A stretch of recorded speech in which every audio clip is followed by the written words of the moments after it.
Are you guys being grumpy about my music?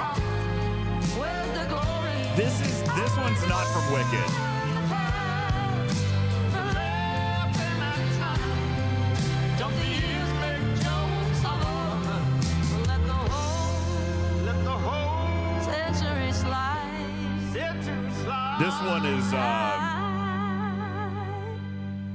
This one is from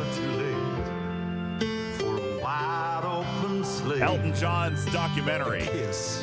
From a stranger, 1,000 first from the film Elton John, Never Too Late. All right, I got another one.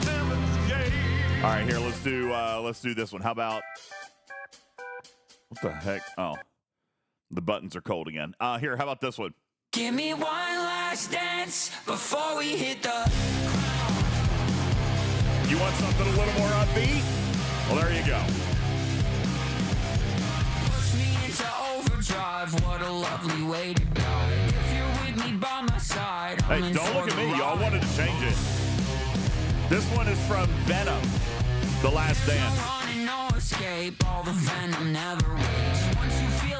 That's from Venom, The Last Dance.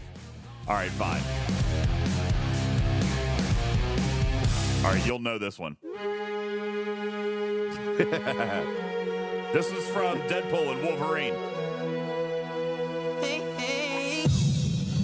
Bye, bye,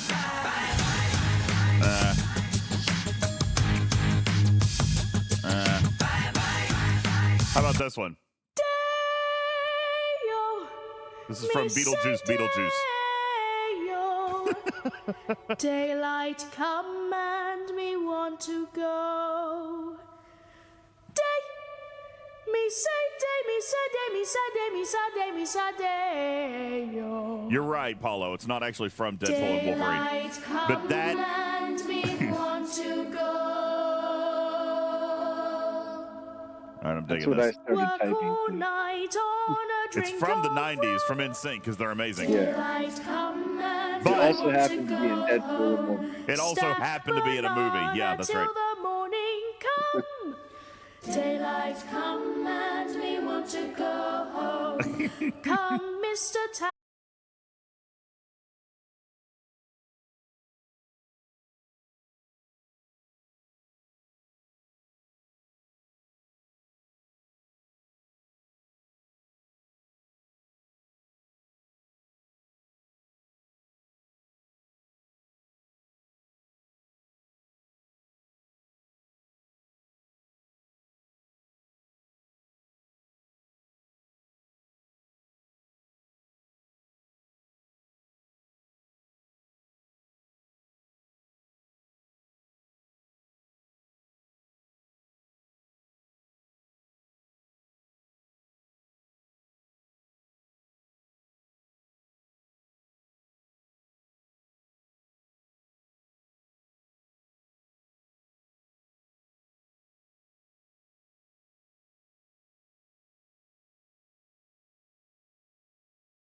I just looked. I was like, are they in the last decade? And yes, Zootopia barely made it. Zootopia was 2016. So it is last, that was also a really, really good one. That was a very, very good one. Zootopia I never was saw great. Brave. Me neither, actually. Oh, well, there you go. I never saw Brave either, but I did love Zootopia because that brought us the amazing stuff from Shakira, which I loved. I don't know what movie this is from. I didn't know Taylor Swift did a movie.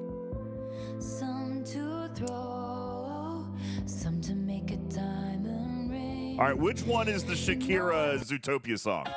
Oh, found it! Yeah! That's it.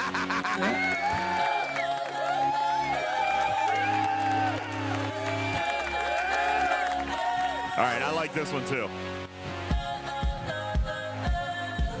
I messed up tonight. I lost There you go, Carissa. You inspired me. I love this one. I'll just start again. I keep falling down. I keep on hitting the ground. But I always get up now to see what's next. It really was a great movie, wasn't it? It was so cute. Yeah, it was. Don't just fly, they fall down and get What else do we have in here? Yeah, I see that. Zootopia is slated for a Zootopia 2 in 2025. Let's see. Zootopia 2, also called Zootropolis, or Zoomania 2, depending on what region of the world you're in, is an upcoming animated buddy cop comedy produced by Walt Disney. It stars Jason Bateman and Jennifer Goodwin, reprising their roles as Judy Hopps and Nick Wilde from the first film. Scheduled for release in November of 2026. That's good. I hate when they change the voice actors in animated movies. I know. Yeah, no, these are the same. Shakira is going to be back as well. Let's take a look. That's right. Shakira as Gazelle, a Gazelle pop music superstar. She'll be back in it as well. Dude, Jason Bateman was so great as Nick Wilde. He was hilarious. I love that one. John Drill says, is this the next crossover? No, Disney would never allow it.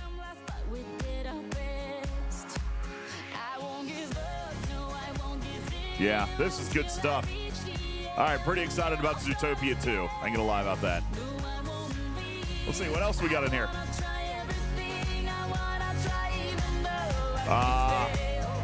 We really should start the show, shouldn't we?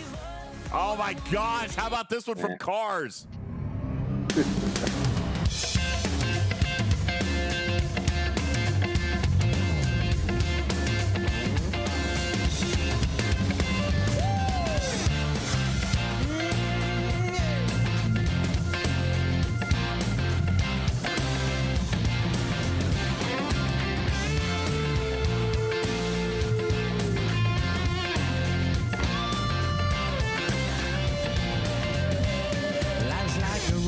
Travel on, there's one day here and the next day gone. Sometimes you bend, sometimes you stand, sometimes you turn your back to the wind. There's a world outside every darkened door where blues won't haunt you. Good evening, everybody. Welcome into the show. Yeah, I decided we were vibing in chat. We were vibing in chat before the show started. I just decided this is what was going to happen. We're listening to. Yeah, you know what? There's no explaining it.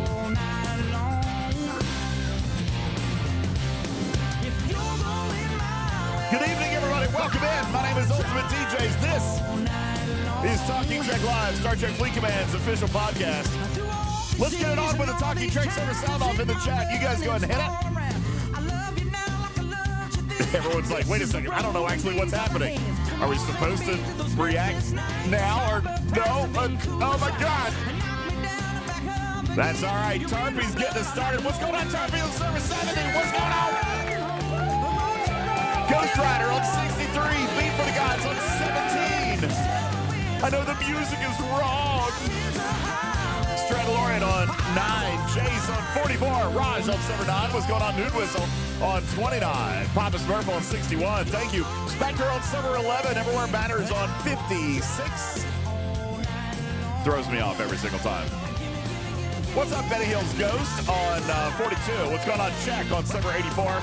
Dastros on 32. Galeo on 187. Striker on 49. Rico on 55.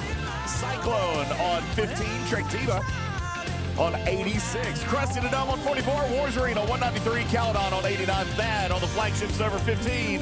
Good evening, everybody. Welcome into the show. How is you doing? Jondrel on 32. Chris on back on 40. Silver Tab also on 40. Missing Cubes on 45. Skelly back from the Outback on 193. How you doing? General Lark on Summer 34. Jess on 74. Ross says this feels so wrong. General Lark says stop the music on 34. Oh, come on.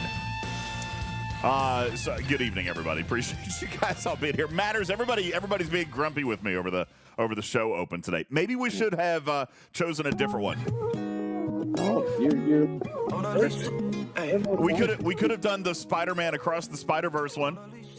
Right? So here, okay, just so everybody knows, this is what was happening. We were listening to movie theme songs before we started the show, and then I stumbled upon Cars, and I was thinking, man, what a great movie Cars is. I love Cars, and I was thinking, that was great. I could probably stick with Cars, and then I was just like, okay, time's running out. We should probably go ahead and start the show, and then it stuck, and then there was and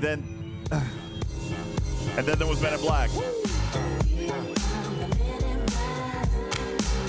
All right, we should probably stop. We're going to get a copyright strike if that continues here tonight.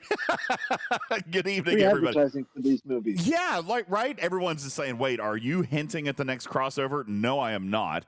Oh, God. I am not hinting at the next crossover because, first of all, Disney would never allow it. No, it's, Cruzito says, is this another uh-oh show? Yes. It's late. Good evening. It's after 9 o'clock Eastern time. It is an uh-oh show. And no, we were talking earlier. Here's what started it. What started the conversation was the fact that we were talking about the new Moana movie. I saw an advertisement for it during football today.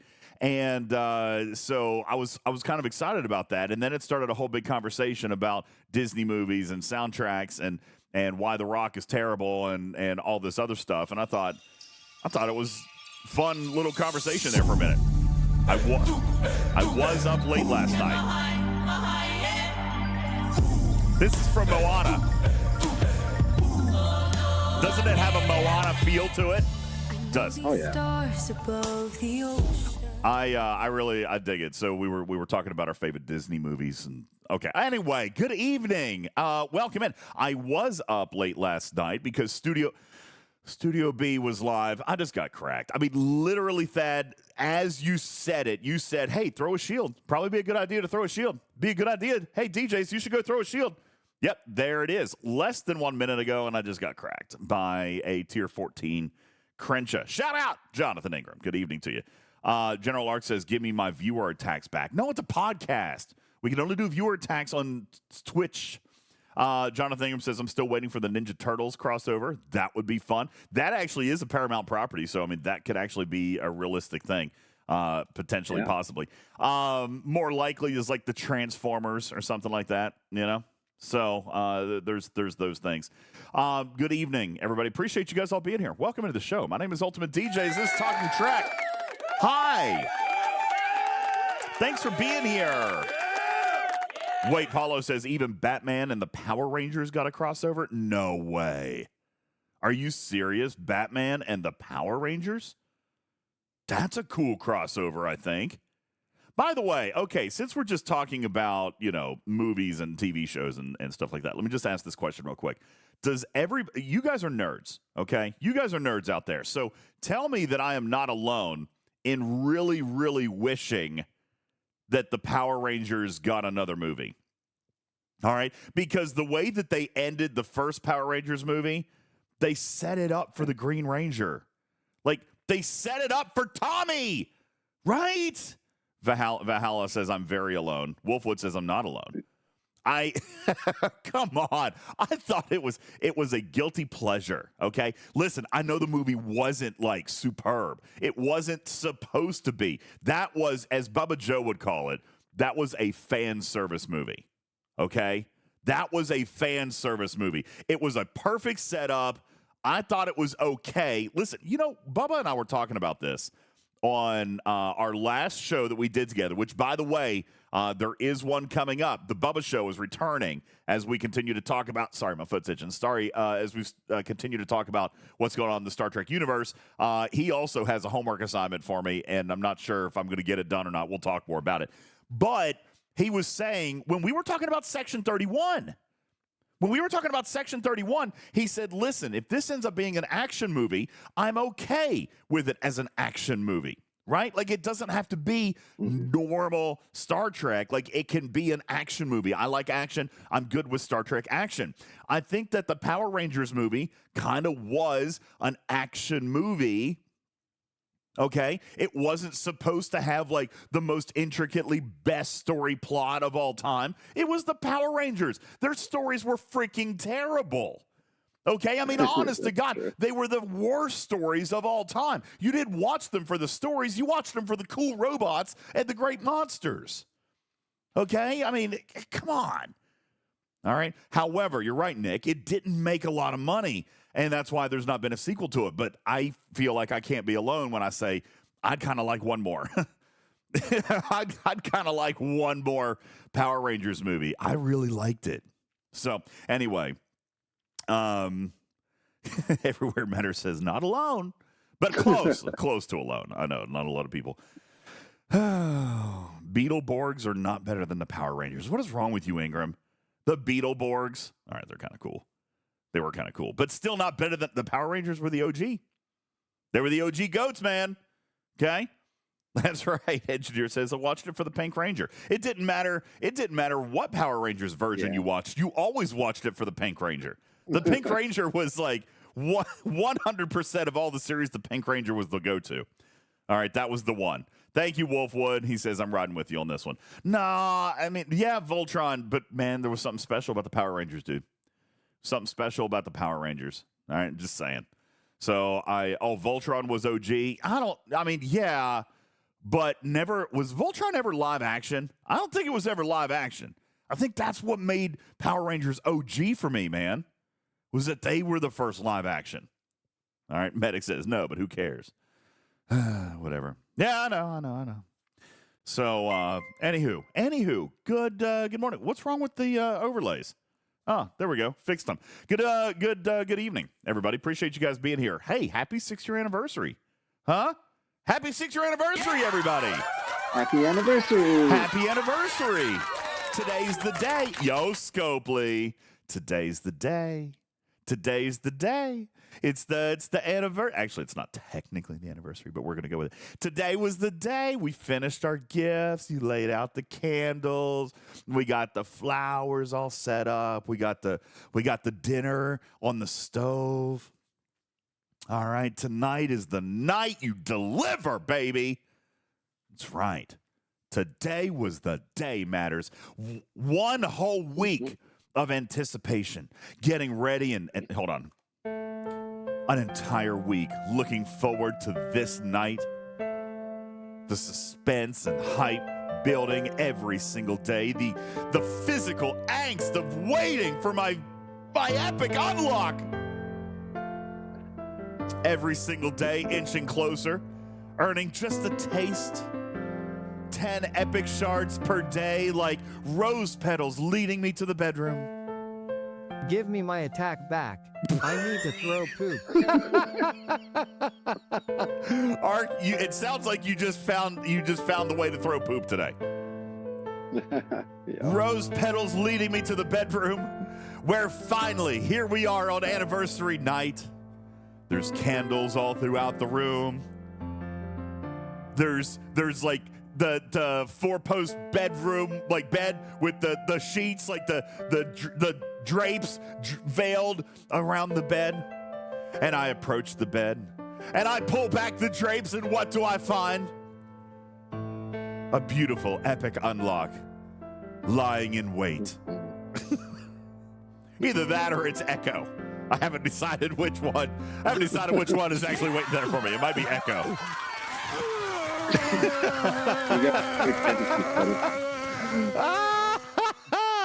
There he is. There's okay. So Matt Hatter says, quick question. All right, I see. What is happening, Tarpy? I don't know. You better come up to the stage. This is going to be a rough night. I can just tell you right now. I'm going to need a babysitter. Today was the day. Rico, thank you for your 5 kitty bitties. Appreciate that. Bowden says, whoa, where's the $9.99 a minute button? Thank you very much for that. Smoke Mohawk, Carbonite, K.A. Knowledge, Valhalla, Jonathan Ingram, Thad, and Forgotten Sec. Thank you guys for your resubs on the channel. Appreciate that very much. Is DJ Z describing his perfect date night to us? No, I am absolutely not. No, I'm not. There's so much to say about that question, but no. There's the perfect date. All right. Tarpy, oh my God, we just crossed over PG-13 to rated R. Tarpy, I need you. Pooped his pants. No, like he did on stream. I did not poop my pants. Tarpy, your presence is desperately needed. Iron Chef, thank you. Oh my God, Iron Chef, maybe. Iron Chef, I need you to come on the stage. This show is already bouncing off the gutters. Okay, like this is a game of bowling, and we're not even right there. That's impressively large. We're not even halfway down the aisle yet, and the ball's already bounced off the gutters 3 times. Okay, this is terrible. This is absolutely awful. Iron Chef, thank you for the raid. Appreciate that. What's up, Raiders? Hope you guys had a wonderful night. Oh, goodness. I am so positive. All right. I'm full of positive energy. Hang on a second here, Iron Chef. I'm not even 1,000% sure how this works. Are you on camera? I'm hitting the accept button. It's not working. Hold on. Accept. Oh, maybe I should hit accept over here. Accept. I'm not. It might be working now. Hold on. Let me see. I think I foobarred this. I foobarred nothing.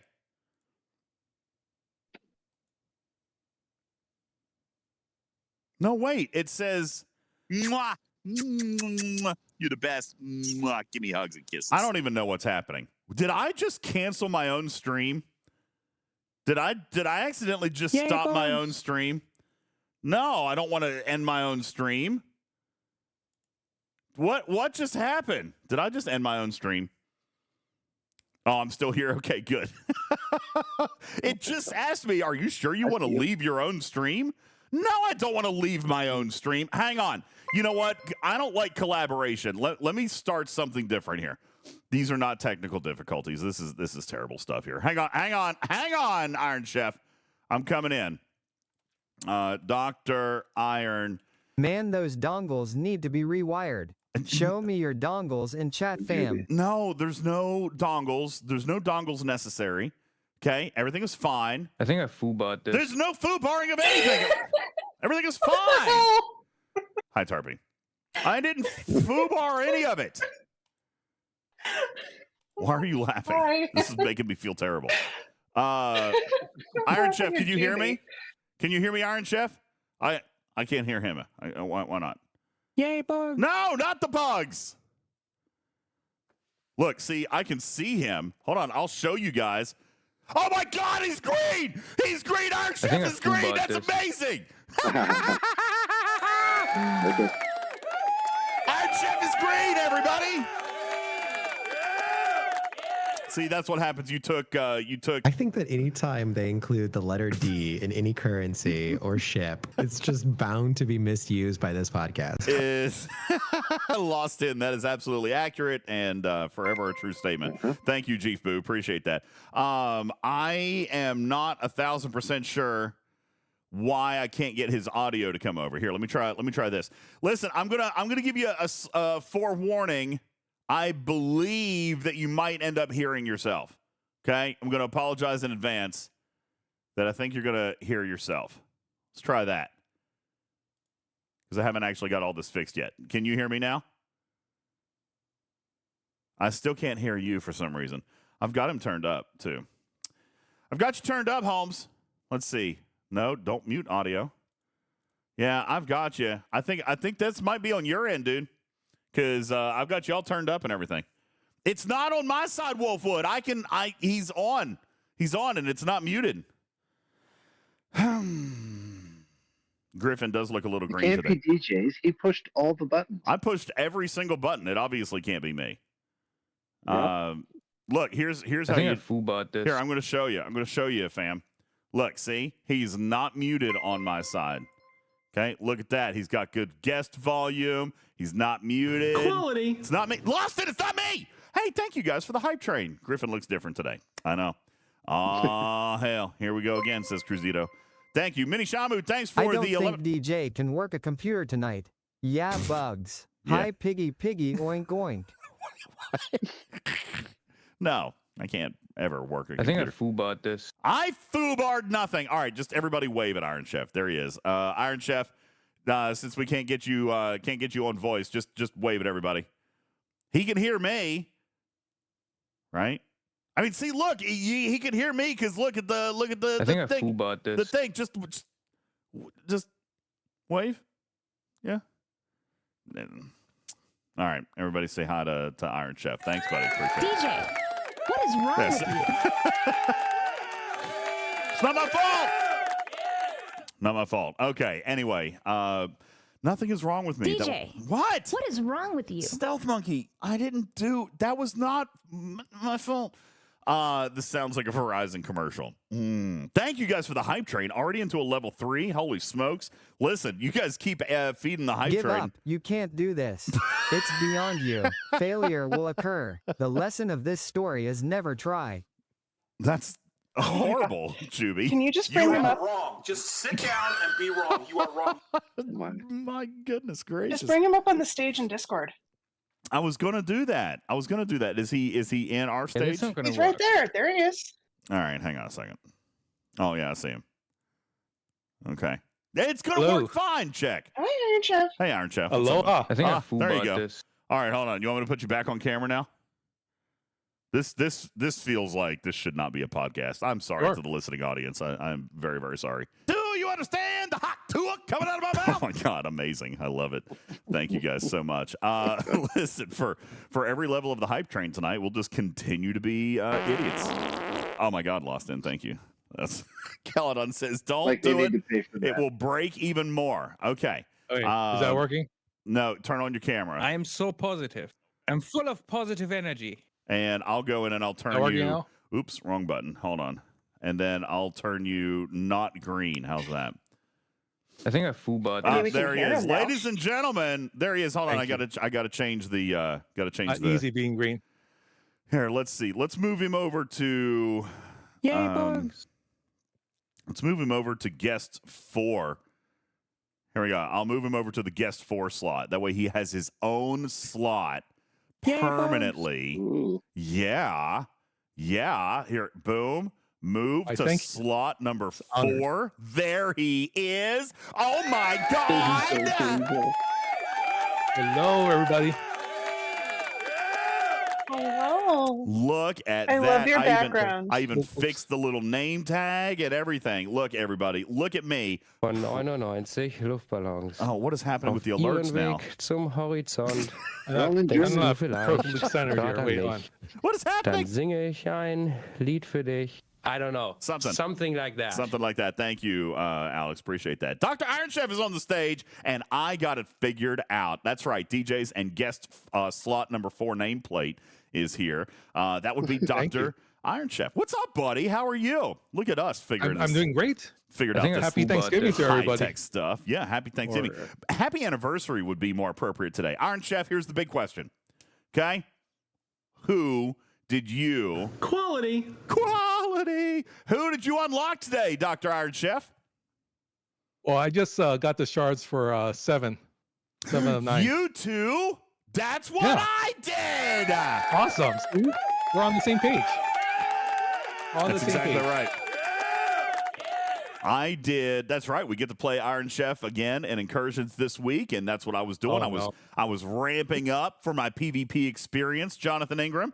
I was getting amped up for my abilities to go head to head in PvP combat. As a matter of fact, I did something very. Oh, thanks, Lost In, man. Thank you for the 5 gifted subs. Appreciate that so much. Savage Darkness says, I'll make decisions for you. Terribly bad, horrible decisions. Thanks, Patrick. I appreciate that. Congratulations to everybody. You guys are doing great on the hype train tonight. Thank you. That's very kind. We haven't done one of those in a while. So appreciate you guys keeping that going. Tell you what, for every level of the hype train tonight, we'll just continue the idiocracy on this channel. Gnaz, thank you for your Amazon Prime sub. Cruzito says, unlock. What did I miss? I haven't gotten anything. Well, Cruzito, this is it. Let's take a look at your screen, buddy. Okay? Maybe you fall into the category of something catastrophic may have happened. I can't believe you couldn't last 2 more minutes. I did fine with my 2 minutes. Listen, every single day, Echo planted an anniversary gift. It was in your gift section. You had to unlock all 7 days. If you did indeed unlock all 7 days, then over here inside the 6th anniversary bucket, there was a meta. Every single day that you unlocked the anniversary gift, you got a point, and when you hit all 7 days, then you received this officer claim token. Today was the day that you received said officer claim token, and then you would head into the event store, take a look at the bucket that said anniversary officers, and here you get to spend your token on an unlock officer of your choice. There you go. And Dr. Iron Chef went with 7 of 9. Now, I'm going to tell you something. I'm going to tell you something here, Iron Chef. First of all, Scopely themselves here just a little bit, okay? They did. Because have you looked inside you already claimed your 7 of 9, right? Yeah. By the way, I was going to talk about this tonight. I still am going to talk about this tonight because the title up in the show indicates that we're also going to talk a little bit about the Black Friday special that's going on. Dragon Keeper. DJ came out of the closet today and somebody stuck their finger in his hair. Oh my. Then he picked the wrong officer. I did not pick the wrong officer. I like 7 of 9. We didn't pick the wrong officer. We did not pick the wrong officer. As a matter of fact, that's what we're going to talk about tonight. There's a couple of different methods, a couple of different play styles that you can support with the officer choice that you make. I went with 7 of 9 for a very specific reason. I'm going to talk to you about that reason here in a moment. But here's what I want to show you, Iron Chef. Take a look. In the event store with the officer claim tokens now, tell me, do you see 7 of 9? No. And there's something in the there is something in the store that might be useful. Absolutely. As a matter of fact, what we're talking about, and by the way, and I'm not trying to sell anybody on anything, but, for the last 6 years, we have kind of joked and complained about Scopely not really knowing the definition of a Black Friday sale. Now, granted, it's a little bit early, and if you look at Black Friday, we've got the mirror dust, okay? This is not what I'm talking about, for the record, okay? Although it's a good Black Friday special, I gotta say. It's a decent pack. What I am referring to is the fact that they are offering a second token. If you go underneath the new button in your store, okay, they are offering a second 6-year anniversary token. Now, yes, Savage Darkness, what we're saying here is that the normal price tag of $400 for an Epic Officer unlock has been reduced 75% to give me another unlock. Big one right there. That's impressively large. Another unlock for only $100. Look, there's your token. Now, Dr. Iron Chef, I was all but sold. I was 1,000% in. I was coming in and I was like, yo, dude, I am buying a second token because 7 of 9 is difficult to source. Right. 7 of 9 is difficult to source. So I was going to buy it again. Guess what? 7 of 9 disappeared from my anniversary store. And actually, now Savage Darkness says, make it a $50 pack, then it's a sale. Oh, no, I can't get behind that, dude. This is 75% off of a product. All right.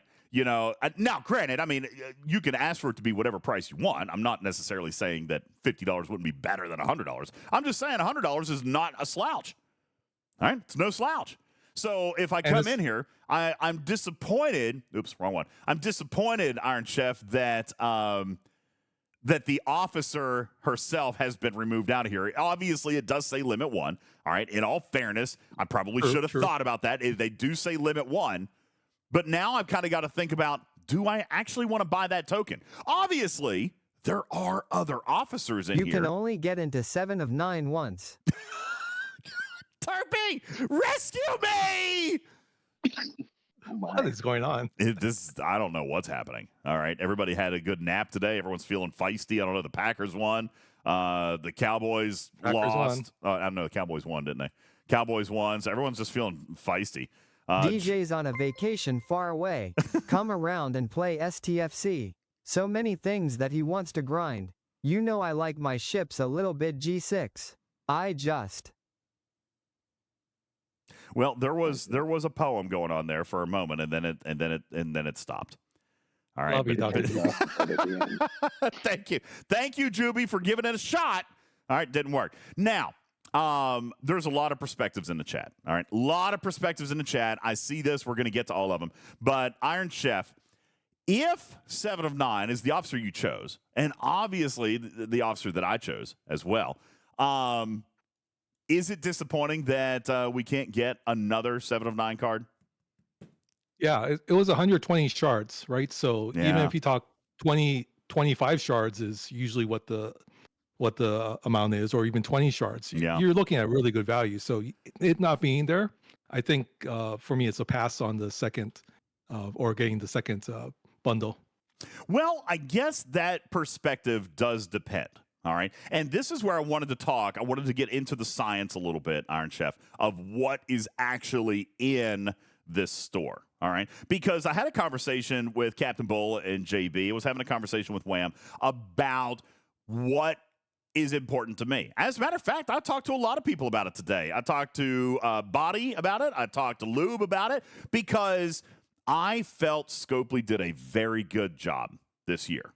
Okay, I felt like this anniversary token was really good. I love the 70 shards that we got throughout the week. It kind of built a little... Excuse me. Oh, has Juby. the podcast actually started? Do you even do intros anymore? Yes, I did, by the way. Yes, I did. We did the whole talking trick sound off and everything. Come on, man. All right. Now, show must go on. I know, right? The show's almost over. Where you been, Juby? That being said, yes, Juby, absolutely I did. Are you kidding me right now? Where have you been? No, I didn't do stupid news. I didn't do stupid news because I took a nap and I didn't have time to write it. I didn't write it. I took a nap. It was Sunday. I had to take a nap. Wolfwood says, just turned off the Toy Mice redeems. Not a chance. I love it. This is fun. I like it. It's not quite as obnoxious and annoying as stickers, for example. But, TTS is good. All right. Now, that being said, Cruzito said, anyone else missing 7 of 9 and have not collected her yet? Wait, seriously? You haven't used your token and you don't have 7 of 9? No. Serious? That would be weird. I have her tier 4. Strange. That would be weird. Yeah.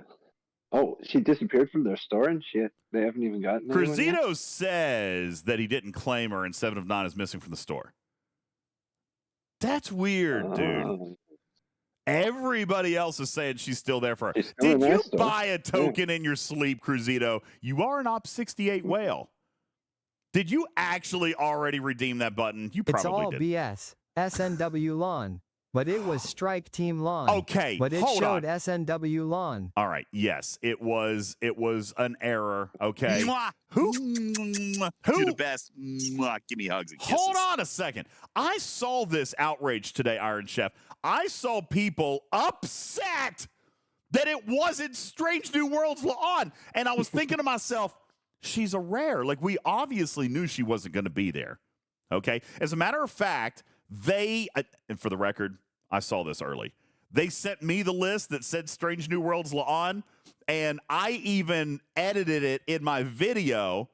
And then Griffin, love him, he put her right back in. I said, hey, listen, it's not have good Strange help. New Worlds. It's supposed to be Strike Team. So, but I'm not going to read it just in case Scopely makes a mistake. So but This is very dangerous. So many options to hijack the stream. you guys have all the fun you want. You guys are putting 80 cents in my pocket every time you do it. So thank you. Yeah, so just keep it going, baby. 80 cents at a time. I'll pay my bills this month. All right. Here's the deal. Strange New Worlds, Una, is a rare. Now, question. Would it, Lon, would anybody have felt weird if La'an was the only rare in this entire list? I mean, I would have thought that was weird. All right. Strange New Worlds La'an is a rare. It was clearly meant to be Strike Team La'an, which is an epic. Okay. And I know the Talking Trek team is partly responsible for that but Scopely read, that's what they published. Everybody published the same thing. Everybody was wrong. Okay. I have a better question. If it was Strange New Worlds La'an, considering that what they said wasn't guaranteed 100 shards, they said guaranteed unlock. Would anyone have gotten her? Well, if it was 34 would anybody shards? have taken 34 rare shards over 100 epic? How would you stop a rhinoceros from charging? Why you take away its charge card? Obviously, waka waka. Waka waka. You take away its credit card. Yeah, obviously. Thank you, Juby. 80 cents. Cha-ching. All right. Now, here's the thing, Iron Chef.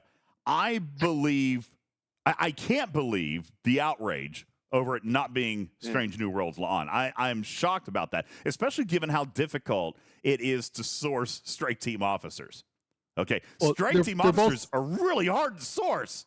So why are we They're upset both about hard to this? source, right? I mean, both lawns are hard to source, and you would probably need 400 shards of the rare to be equivalent to a epic unlock. So obviously that wasn't going to be the case. They're not going to give away that many shards in one pack. Where Put that in, where is La'an sourced? Strange New Worlds La'an. I thought she was sourced. She's not. Ultra Did they recruit drop her tokens in or the something. ultras? They finally dropped her into the Galactic. ultras, but she's not in Or anywhere something. else. No, she's not in Galactic. She's too old for that. So she's in ultras.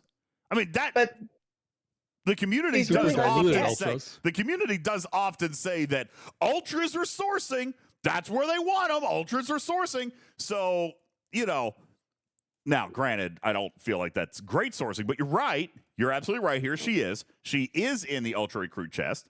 All right, there she is, right there. Does she not have sourcing anywhere else? Nope. I think that's the only place. Okay.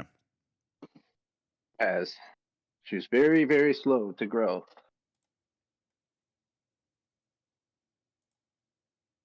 I'm just thinking. I'm not going to comment on that. Oh God, Tarpa, you're supposed to be helping tonight. Okay. You're not doing your job. All right. Yeah. Too bad. Where are all the? Hold on a second. I feel like I'm missing something here. Where's the? Let's just take a look through some of the new sourcing that we've got here. There's Vindicator. She's not in there. No, she's not there. Okay, not in Vindicator. Let's look. NX01. That's just NX01. ISO Matter. That's just NX01 guys, right? Over here. Nope. That's just Voyager. Okay, so maybe she doesn't have anything. That's it. Section 31 faction store. Thank you. I know she's in here somewhere. Section 31. Oh, that's right. She isn't. I knew she was out here Strange New somewhere. Worlds La'an, isn't it? No, Strike Team is. No, Strike Team. Strike Team is. Yeah, Strike Team. So not Strange New Worlds. There's no SNW officers in there. I'll be It's all daggone. PvP. Daggone. All right. Well. Yeah, I mean, she's. And people do PvE a lot more than they do PvP. Well, that was the question. That was something that people were talking to me about today. And that was one thing that I wanted to focus in on But tonight. DJ, there's not the point. When they first brought it out, the graphic was wrong. I didn't even check because it's a BS officer. Why? There you go. Wait, you wanted Strange New Worlds La'an? So wait, you No, he's clicked... saying he didn't even click on it because it's a BS officer. No, Strange New Worlds La'an is and not he a didn't BS mean officer. Battleship. Oh, I see. You wanted No, Strange... I don't think so officer? either. But So you But wanted that's Strike the other type of Team. BS. You wanted Strike Team, but you skipped over Strange New Worlds Lawn because why? Right? Okay. Fair, I suppose. But why did that actually make sense to people? That it was like, were rare? people mad because they didn't click it because it was said Strange New World on and pick somebody else, and then when they found out that they could get Strike Team on, that's what they were mad about? Maybe that's what they're mad about. I still don't get it. But I mean, that would make more sense. But I guess that I would have probably questioned that, though. Why would there be one rare sprinkled amongst those other 15 epics? You know what I'm saying? Yeah. So hey, Combat Kill, how you doing? Yo, what are you doing? That being said, I can get it. I can get behind that there was the error. Okay, I can get behind that. On the other hand, there. Wei-Yun and Ducat aren't there, so like she's nestled between regular S&W Pike and regular S&W Una, and the other two Strike Team officers epics aren't in there either. yeah, but she's also the most. She's the oldest by 2 months. Least important one to tier up. One of the most Right important now. to test on the unlock, but after that, she's the only one who doesn't have the officer ability as the shot count. So tiering her up doesn't matter that much. I think you are thinking way more than normal people would. No, I mean maybe. But that's where we're the min-maxers, okay? Honest to God, that is exactly what I wanted to talk about tonight. Because if you take a look inside the store, Iron Chef, we've got 2 different directions that people can take. All right, let's talk about the 2 different directions that people can take. It's simple. It's either PvP or it's PvE, right? 1 or 2. All right, PvP, PvE. That's it. Now, the perspective of some players, like myself, like Jonathan Ingram, like Captain Bull was today, who took Strike Team La'an, like General Arc may have wanted to be with Strike Team La'an. As a matter of fact, Captain Bull also took Strike Team La'an. And I had to ask the question, why? All right. I thought it was a little bit weird. And by the way, Spectre, brilliant observation. We're going to come into that here in just a moment. But if I look at Strike Team La'an, and for the record, I do not have her maxed. Okay. As a matter of fact, I don't know. My next goal is 300 shards. So what does that mean? Does that mean I have her at tier 2 or tier 3? I don't even honestly remember. 300, then you have her at tier 3. I have her at tier 3. 300 shards is tier 4 for me. By the way, 100 shards would not have gotten me anywhere. But let's take a look at what she does. Her captain's maneuver is increasing weapon shots. Her officer ability is increasing the percentage chance of burning a player ship for 3 rounds. Right? Do we have that right? Yep. That's not backwards. So 72% chance of burning for 3 rounds. We've always said that Strike Team La'an is a guarantee, essentially, after round 1. Round 1's the dice roll. After that, statistically speaking, you've got a 96% chance in round 2. And you have like a 98% chance in round 3. Okay? To spark. And then, by the way, after that, round 4 and beyond is 99 point something that you're going to keep burning. All right? Now, we used to joke about that not being enough because PvP ended in the first round. Right? In the first round, second round, something like that. It wasn't lasting. Scopely has somehow, magically, through some stroke of luck, all right, been able to deploy a few things that have actually indeed allowed PvP to extend combat. It is. I mean, that's the facts here, folks. All right? PvP combat is longer today than it was 6 months ago. So, if we take a look at Strike Team La'an, I would argue against her value in the tier up. It used to be a lot more important, matters. But if a PvP combat round is going 10 rounds today, then her importance in tiering up is less important today than it used to be. I would argue, Nick, you say she's better than Weyoun to Ducat. I think Ducat is a different argument. I think Ducat is definitely worth leveling up. Weyoun, not at all worth leveling up. And I got to be honest with you, if combat lasts 4 or more rounds today, then I almost demote Strike Team La'an into the category of Weyoun. Yeah, Almost. Unlock with the tier up. The unlock is different than the tier up. Okay? Yeah. So I don't disagree. Unlocking, wildly important, but tiering up, maybe less important. Now, Dragon Keeper says, well, that's for abilities, and I'm going to disagree with you because I'm after statistics. That's fair. All right? Stats mean a lot on G6 ships. Totally get behind you on that. If a G6 player is after this officer for statistics, great. But 94% of the player base is not G6. Yeah. Okay? I mean, by the way, that's accurate. It's like 93 point something percent. 94% of the player base is G5 or down, level 60 or down. So I need to be very careful here when we look at this Iron Chef, because I think the average G6 player might have a reason for searching for Strike Team La'an. All right? But for everybody else, the general population, Strike Team La'an is more valuable on the unlock. Now, Divine also points out that 93% don't do PvP. That may be accurate, which is why I'm going to pose the following question. Is she worth spending your free Epic token on? Iron Chef? I think if you haven't gotten her unlocked, then definitely need to get that. If you have a Tribune and you want to make sure that that Tribune is maxing out, then you actually can use her on that as well. Outside of that, might be a secondary or tertiary type of pick. I agree. Listen, I'm not knocking her as an officer. I'm glad she's there. Strike Team sourcing has long been abysmal. I am thrilled to death that she was made available. She's not the pick for me. Okay? She could be the pick for you guys. All right? But let's not go with the tidal wave of public sentiment here, Iron Chef. Why do you want Strike Team La'an? If it's for statistics, great.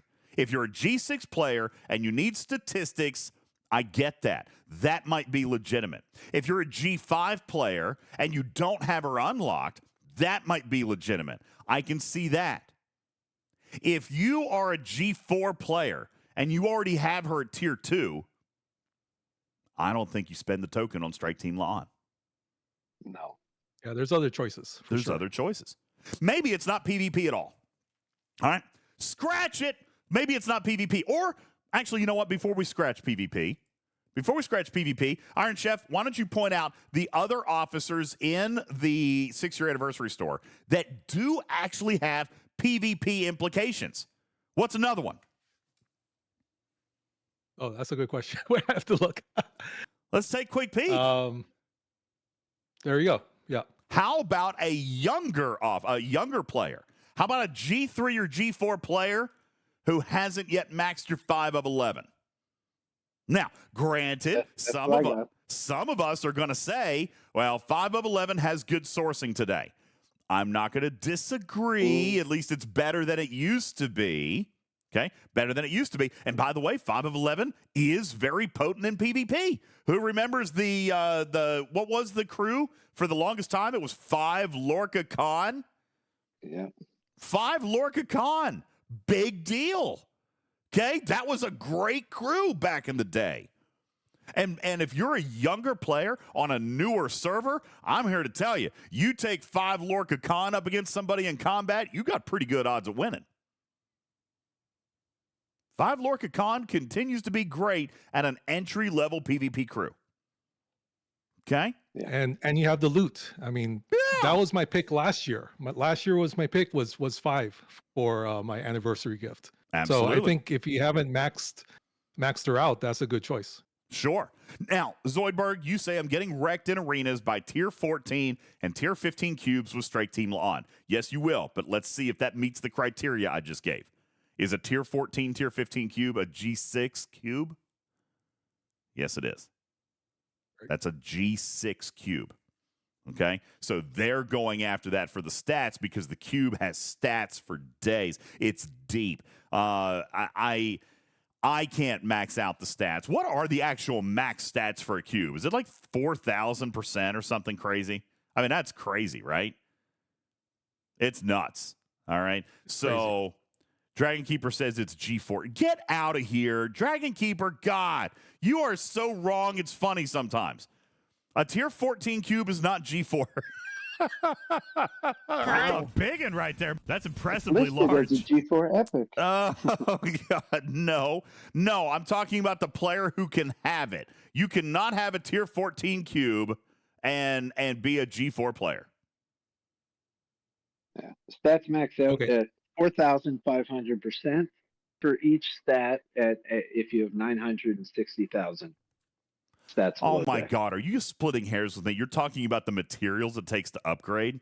Get out of here with that. I'm talking about how you can get to it. All right? I don't give a crap about what materials it takes. I'm talking about how to get there. Goodness gracious. You have me to be almighty. G6 for it to get to those levels. Yeah, you have to be a G6 player. Okay? I'm kind of stumped at what PvP officer you're Dragon talking Keeper, about. you're literally trolling to be a troll. Get out of here with that trash. All right, yes. What is he talking about? No, Tier 14 is not. Well, no, G4 it's a materials. by definition, it's a G4 ship because it has the unlock it at G4. Yeah, it has that 4-star label in the shipyard. Come on, guys. Right. Come on. Get out of here. Quit confusing people. All right. A tier 14 cube is not a G4 possibility cube. You guys are splitting hairs. Quit being, what's the word? I can't remember the word. Well, and they're wrong because it still is not a G pedantic. Cube. That's right. You're being a pedantic. I don't even know what that word means. It is a 4-star class ship. But a tier 14 of it is a G4. Stop is a being G6. obstrobulous. Thank you. The Scalyback said. Scalyback just dropped the word obstrobulous. Is that an actual word? I need to fact check Scalyback on this one. All right. Yeah, I'm pulling out Webster's dictionary. Obstreperous is a word. Obstrobulous. Obstreperous is a word. Obstrobolus. Obstrobulus. Okay. That's not how my brain works. Obstreperous is a word. Scalyback is making up words, and it's brilliant because now we've spent 60 seconds actually determining whether or not it was a word. All right. Fantastic, Scalyback. I love you, buddy. So, anyway, obstrobulus. Anywho. What? Strawberries? I would love. I believe everything I hear on the internet. See? Look what you've done, Trash Keeper. Look what you've done. Lost in was like, my cube is the G4 cube. I should be able to get it at Ops 40, and I should be able to get a tier 14. See, look, you're confusing Lost in right now. That's not hard. Sorry, Lawson. The more you know. Thank you, Vetica. Appreciate it. All right, listen. Back to the thing. Back to the thing. 5 of 11, useful officer, especially loot bonus. How many of you, G5, maybe even, dare I say, G6 players still use 5 of 11? Raise your hand, Iron Chef. Yeah, I use. Raise it. People can see you. Raise your hand if you still use 5 of 11. He's not raising his hand. Do you use 5 of 11? There you go. Yeah, people. I do. That's right. By the way, just for loot. Okay? Right. I don't use her for PvP. You're the best. Give me hugs and kisses. Thanks for your hugs and kisses. All right. That's true. Look, even Canine Tooth on Op 70 of the game still uses 5 of 11. Scalyback calls 5 of 11 his homemade ATM machine. Okay. Weird, but I can get behind that. Oh, Smoke Mohawk says the same thing. She's an ATM machine. All right. Another super viable pick. And has crews are good. And has PvP implications. All right. What else? What else in here has PvP implications? Are you talking about the Borg Queen, the first one? You know what? Sure. Let's go to the Borg Queen. Absolutely. By the way, Borg Queen says Dr. Iron Chef. By the way, I actually gave this one a little bit of thought. Iron Chef, explain why the Borg Queen might be good for somebody in PvP.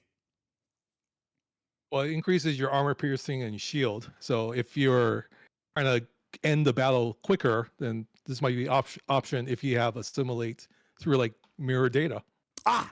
There's the key. Dazok only gets you to 70%, and that's only if your opponent has less than 95% hull. Okay? Dazok, to me, is not a worthwhile trigger to invest heavily into the Borg Queen. But that's not the only way to get assimilate anymore. As a matter of fact, there's a new meta crew in PvP. It is Mirror Universe Picard, Mirror Universe Data, plus something. Okay? Your something is up to you. Some people run that with Lorca. Some people run that with Kira. Some people run that with Mirror Troy. There's a couple of different options there. All right? If you have, and by the way, Mirror Data, meaning that you need max. Yeah, Honor Guard Worf, says Sugar Bean. Another good one. Okay? Here's the deal, though. The kicker there is Mirror Universe Picard with a Tier 5 Mirror Universe Data. Right, Iron Chef? Yep. What is the capability? I just got Data to Tier 5. You got it. Why? Why did you? What's his officer ability? Because it's 100%, and anything you can get guaranteed is going to help you out. Woo! He's 100%. 100% chance at proccing assimilate. Now, the Borg Queen becomes viable, possibly, depending on your state in the game. If you are a G6 player, maybe. If you're flying it on the cube, maybe. Because why? You need her under deck. You would need her under deck, which means you need to have a decent slot. Okay? Jonathan Ingram says Borg Queen is meaningless unless she's below decks. Agreed. But in PvP, it might make a difference. In PvP, below deck, if the enemy has assimilate, 300% increase to piercing every single round, cumulative. And again, let's remind people where the state of PvP is today as compared to 6 months ago. All right. Now, Jonathan Ingram says there are better below deck officers, and I don't disagree. Okay. That's why this one is an iffy one for me. She does deserve to be recognized as a PvP officer, but it depends on your position. Now, Cruzito says, really, DJ, you're talking about piercing? We have so much piercing everywhere else. I know, and I agree, which is why she remains iffy. However, with the prolonged state of combat today, we are talking no expiration here. No expiration. No time limit. Okay? So, yes, we're talking about, I don't know, how many shots does the cube have? Well, it doesn't matter about shots. It's just rounds, right? Doesn't matter about shots. So let's say you get, I don't know, 10 rounds. 10 rounds of combat, 3,000% boost to piercing. That's going to make a difference. Eventually, if your state of combat is long enough. Now, by the way, I don't disagree, Jonathan. There are better officers out there. There are indeed better officers available. However, she deserves to be recognized as a PvP officer because she performs now better than she ever has performed if you have a Tier 5 mirror data and if you have available underdeck slots. Cruzito says underdeck spots are very valuable. I don't disagree, but there will come a point where you've got 5 or 6 or 7 underdeck slots. Maybe she fits eventually. Okay? So, or on a secondary ship. Or on a second ship. We do need multiple PvP crews these days with arenas. So maybe she belongs in a below deck slot with the mirror crew when you've got the battleship strike team on the cube with your other better below decks. She is an option. All right. There is one more in here that I feel is a huge, huge call out. And by the way, is probably the officer I would invest in if I were to buy the second token. Dr. Iron Chef, who is it? If, by the way, if I am focused on PvP. And that would be probably Odo. That would be Odo. Would be Odo. You got him. Odo below deck, increasing critical hit damage. Okay, nice. Jonathan Ingram says, Odo? Well, let's take into account, by the way, Phlox is a tough one for me, dude. I get it. A lot of G6 players like Phlox, and I'm going to come back. K92 says, wait, why not 7 of 9? I already did. She was my number 1. I picked 7 of 9. All right. We'll talk about why 7 of 9. Why was she my number 1? Maybe we're doing this out of order, Iron Chef. I don't know. Odo. Now, there's one other category that we haven't talked about. We should have probably mentioned this category of judgment when we were talking about Strike Team La'an. And that is the category of availability of sourcing. How difficult is it to obtain Odo shards? Pretty hard. It's tough. All right. Yeah. Now, on the other hand, Jonathan Ingram says, oof, third stringer at best. His crit bonus is small. I don't disagree. 35% crit hit damage. Not a heck of a lot there. Not a heck of a lot there. Okay. So I might actually call that back. That might not be what I would spend my second token on. Because it is pretty small. Although he's very, very difficult to source. So maybe not.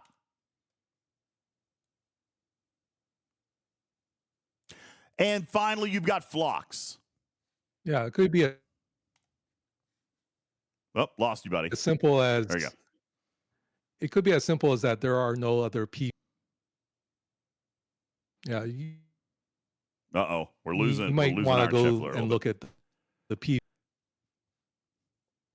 Might have to look at the PvE. Yeah, we're going to look at PvE here in just a moment. Right now, we're focused on the PvP stuff. And he brings up Phlox. Now, Phlox, Isaac says, no takes backs. I know, I like Odo. I think I'm under the illusion that Scopely has set with Odo and that he's very hard to source, right? But he also works in PvP and PvE. But again, I think I've fallen victim to the guys that he's difficult to source. So I would have impulsively thought that might be something to good. But then I talk out loud about it, and I'm like, okay, maybe he's not ranked quite so high. But let's talk about Phlox as a PvP officer. Interesting. Well, he's double-edged, right? As an officer side card, he's going to reduce their critical hit chance. I get your point, Cruzito. He says Jayla's hard to source. Does that make you think she's good? No. Fair. That's a fair point, Cruzito. That's a very fair point. Odo may not have the pack of the punch that he used to have. Listen, I remember a day when we were all chasing Odo. Okay? Let's be fair. There was a day everybody wanted more of Odo. Maybe I just hadn't outgrown that yet. What are we talking about again? His critical hit chance. No, I was just talking about your phrasing. Tarpy. Sorry. You're supposed to be Mama Hen. Where's Truckin' Chick? I need Mama Hen up in here. All right. Let's talk about Phlox, and then we got to take a break. Twitch is yelling at me. And then that'll wrap up our PvP segment. We'll come back to PvE. Okay? On Combat Start against players and hostiles, by the way, Phlox reduces I personally love the D. Thanks. Yeah. Thanks, Lost In. Phlox reduces the opponent's critical hit chance by 50% for 8 rounds. That's actually significant. I mean, that's significant. especially when we're talking officer cards out there like Honor Guard big Wharf. right there. That's impressively large. Yeah, it is big. All right, when you're talking about players using cards like Honor Guard Wharf, this is essentially a way to combat Honor Guard Wharf. Then you've got the second one here, which I don't know if Jonathan Ingram is thinking about this, but maybe he is. I don't know. I'm going to throw it out there. The other possibility for the use of flux is actually below deck in a cube in PvP. If potentially you have extra cutting beam slots through primes and or research. Yeah. Right? That's true. You could actually get an extra charge or two in arenas. One PvP kill may give you 2 cutting beam shots. Is that worth it? So you've got that as well. And there are a number. Now, by the way, I see the questions. Logan says, what about Janeway? We're talking PvP right now. If this is your focus of PvP, then these are the officers that we've highlighted. When we're going to take a break, and when we come back, we're going to change gears. Maybe you hate PvP. You never PvP. You're not a spender. You're going to die. PvP is always and forever a dead feature to you. Then you want to improve your experience in PvE. Kill the bigger hostiles. Kill the next size up armadas. Get more loot. Make it so that you can take fewer trips to Elorian space or Silent Hostiles or Zindi. There are hard targets out there, right, Iron Chef? There are some difficult targets out there, and maybe PvE is what you want to focus on. Well, coming up on the other side of the break, we will discuss. That's going to be most of your gameplay anyway. Absolutely. All right. I don't know that statistically speaking, 94% of players don't PvP. I don't think that's accurate, what I read out of the chat earlier. I don't think that's actually accurate. But I can definitely agree, Iron Chef, that a majority of players prefer not to PvP. Would you agree with that statement? Right. I think that's...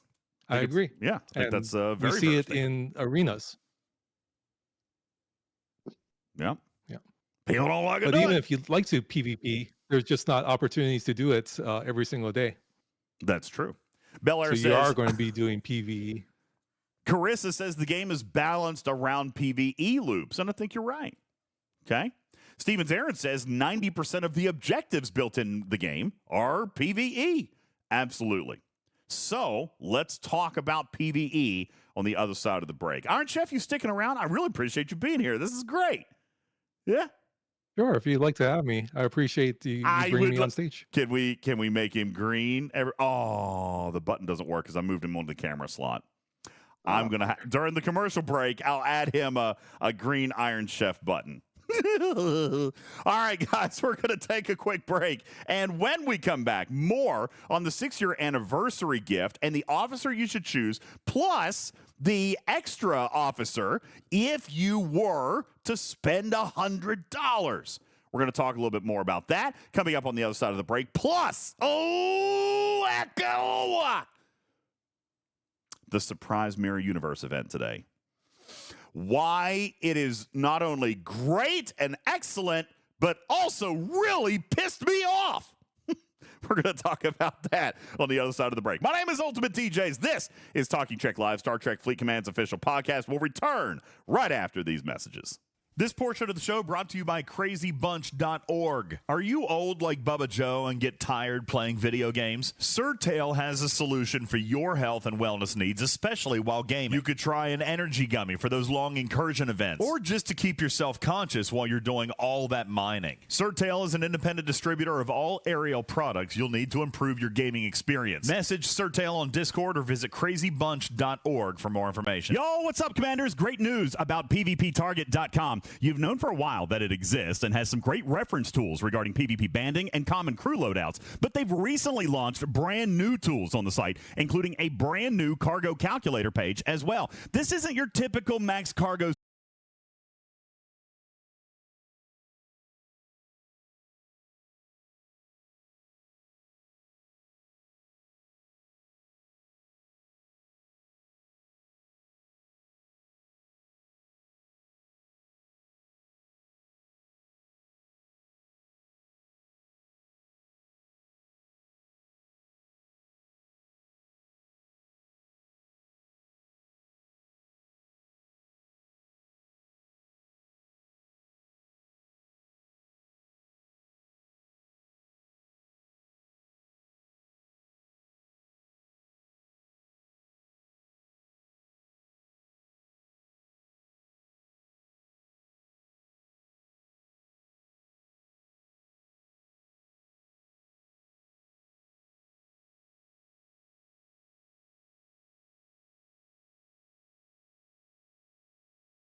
figured, Iron Chef, that they would want something a little bit more rock-based. Oh, by the way, Iron Chef is blue. Ladies and gentlemen, there he is! There you go. Yeah! I like it. And I put him. I got him on a button too, so I can just come in here and go. Whoop! There he is. Whoop! Whoop! Whoop! Whoop! There you go. Whoop, whoop. Got him.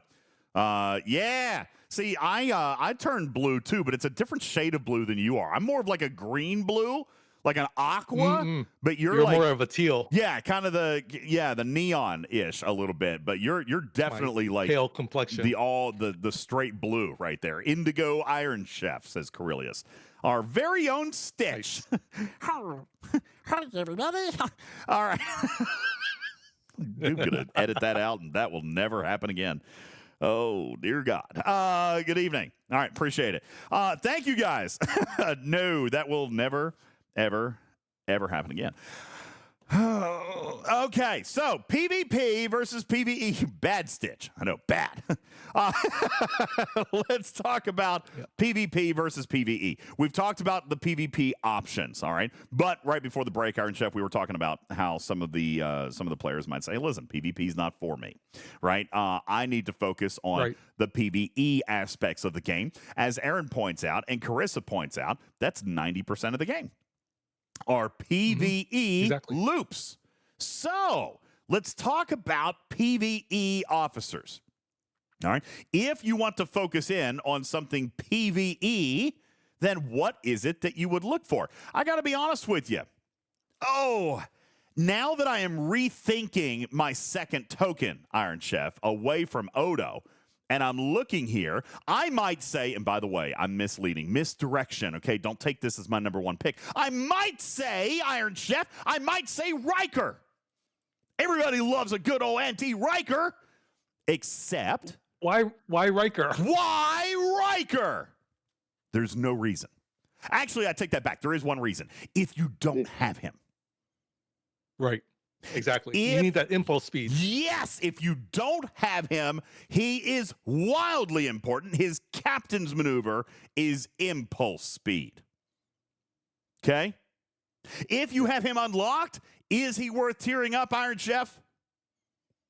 Not really. Nah. I wouldn't do it. Nah. I mean, guys, 4% increase to crit chance for 4 rounds each every time you hit. Listen, he's better than Khan today. Okay? I mean, he's better than Khan. We used to love 5-6 Khan. Okay? Enterprise E. Riker has an officer ability who is indeed better than Khan. However, there is a better than Khan, better than Riker. If you have him, he is better. Vielle, if you have her, below decks is actually going to be better than Riker. Now, I am also seeing in the chat, Berlin says, actually truly leveled up. He's not a terrible PvP officer on the right ship.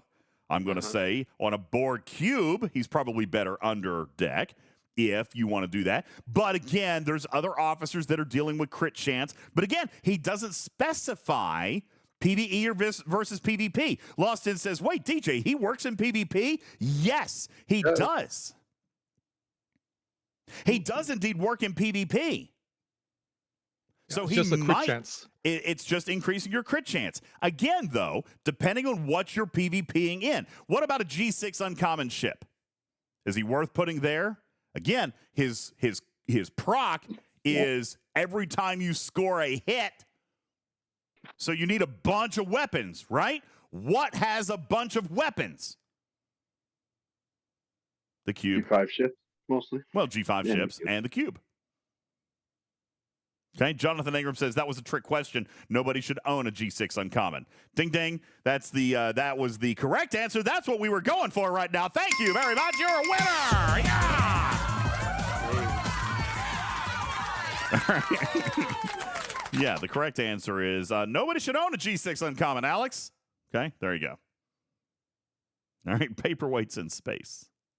Now, Riker could be could be viable in PvP. Again, he's not near the top of my list. Okay. But on the unlock, wildly important to have. Who else could be very, very important when we're talking about impulse? Who else could be pretty important as far as impulse? We have Una over there. It gives you an increase in impulse speed. Strange New Worlds, Una.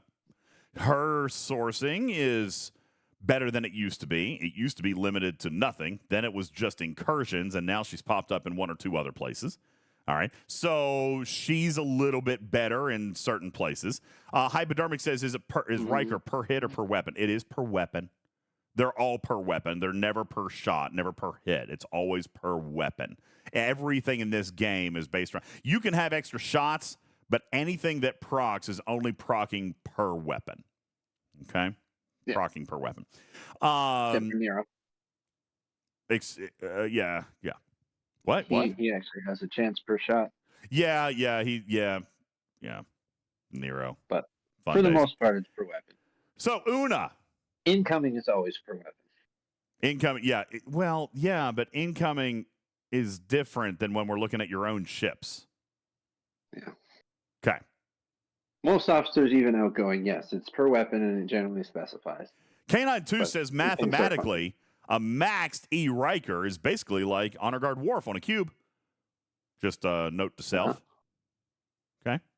So, Una, PvE, impulse speed, not a bad thing to have, but she's more expensive to get there because you got to keep, tearing her up to get that impulse speed. Let's talk about the downside. Okay. Sorry. The other about Strange New Worlds Una is because she gives you a flat boost to your impulse instead of a percentage, she has been it's getting more and more diluted, essentially, with all the other impulse that's been added to the game. Everything else that's permanent on all your ships is also a flat number. And Strange New Worlds Una was most noticeable and most effective on the really slow battleships to close the gap, whereas percentage-based boosts are multiplicative of that. Fair enough. But doesn't the percentage-based boost increase her ability as well? Yeah, but if we're talking about using her or a percentage-based officer, she is giving you a lower percent, a lower net boost to your impulse, versus a percentage-based officer. That's why she works best with someone that can increase the percentage as well. A net percentage, but most of them in the game, like you've only got a couple of things. The slipstream drive is base, not impulse. It's net. There's no impulse. Warp range. Oh, warp range. No, Sorry, that's warp range. Yeah, no. What was I thinking about this? this? You've got the outlaw research, which is base. You've got the G5 research, which is base. You've got Kirk, which is base, and you've got Lorca, which is base. Oh, so there's not a net impulse improvement out there. It's just warp, right? There's no percentage-based improvement. There you go. Only warp range. So agreed. Una isn't Hugh %? Well, yeah, other officers. I meant permanent on all like. But he's also base. He's also base. He's percentage on base, so he's multiplicative, and so is Kieran, and so is Riker and Pan, and all the percentage guys are going to multiply times all of your base flat rate increases, including Una. But Rand Susie, that's funny. He says, I am in jail, and I tried to call Musgrove Law Firm. I'm still in jail. I know. He messages me. He's like, dude, it's time for new commercials. That was Dirty Bird Bill. I was like, dude, it's time. I know. We've had these commercials for like a year. I'm going to have to do something better. Anyway, all right. So Una does offer some impulse, but maybe less important today than she used to be. All right. Now, I am going to steer away from impulse because everybody loves impulse. Impulse is great. Impulse is what everybody loves, but there are better PvE officers in here. All right. As a matter of fact, now that I am rethinking my Odo, I'm trying to decide whether or not I should invest into Strike Team La'an. After all, I do have a very impressively large Dederadex. So it could be Strange New Worlds La'an, although I will eventually need her for the cube also. But if I was going to look at a PvE route, Iron Chef, I think there is no doubt. That Catherine Janeway is all the way to the end. Yep. Yeah, Catherine Janeway is the GOAT of PvE when it comes this entire list. All right, that is Captain Catherine Janeway down here. She is a remarkable PvE officer. When taking hull damage from a non-player, hostile or armada, she increases your shield mitigation by 6% for the 1 round. She can get you to a full 100% shield mitigation. And she receives full synergy from any other officer.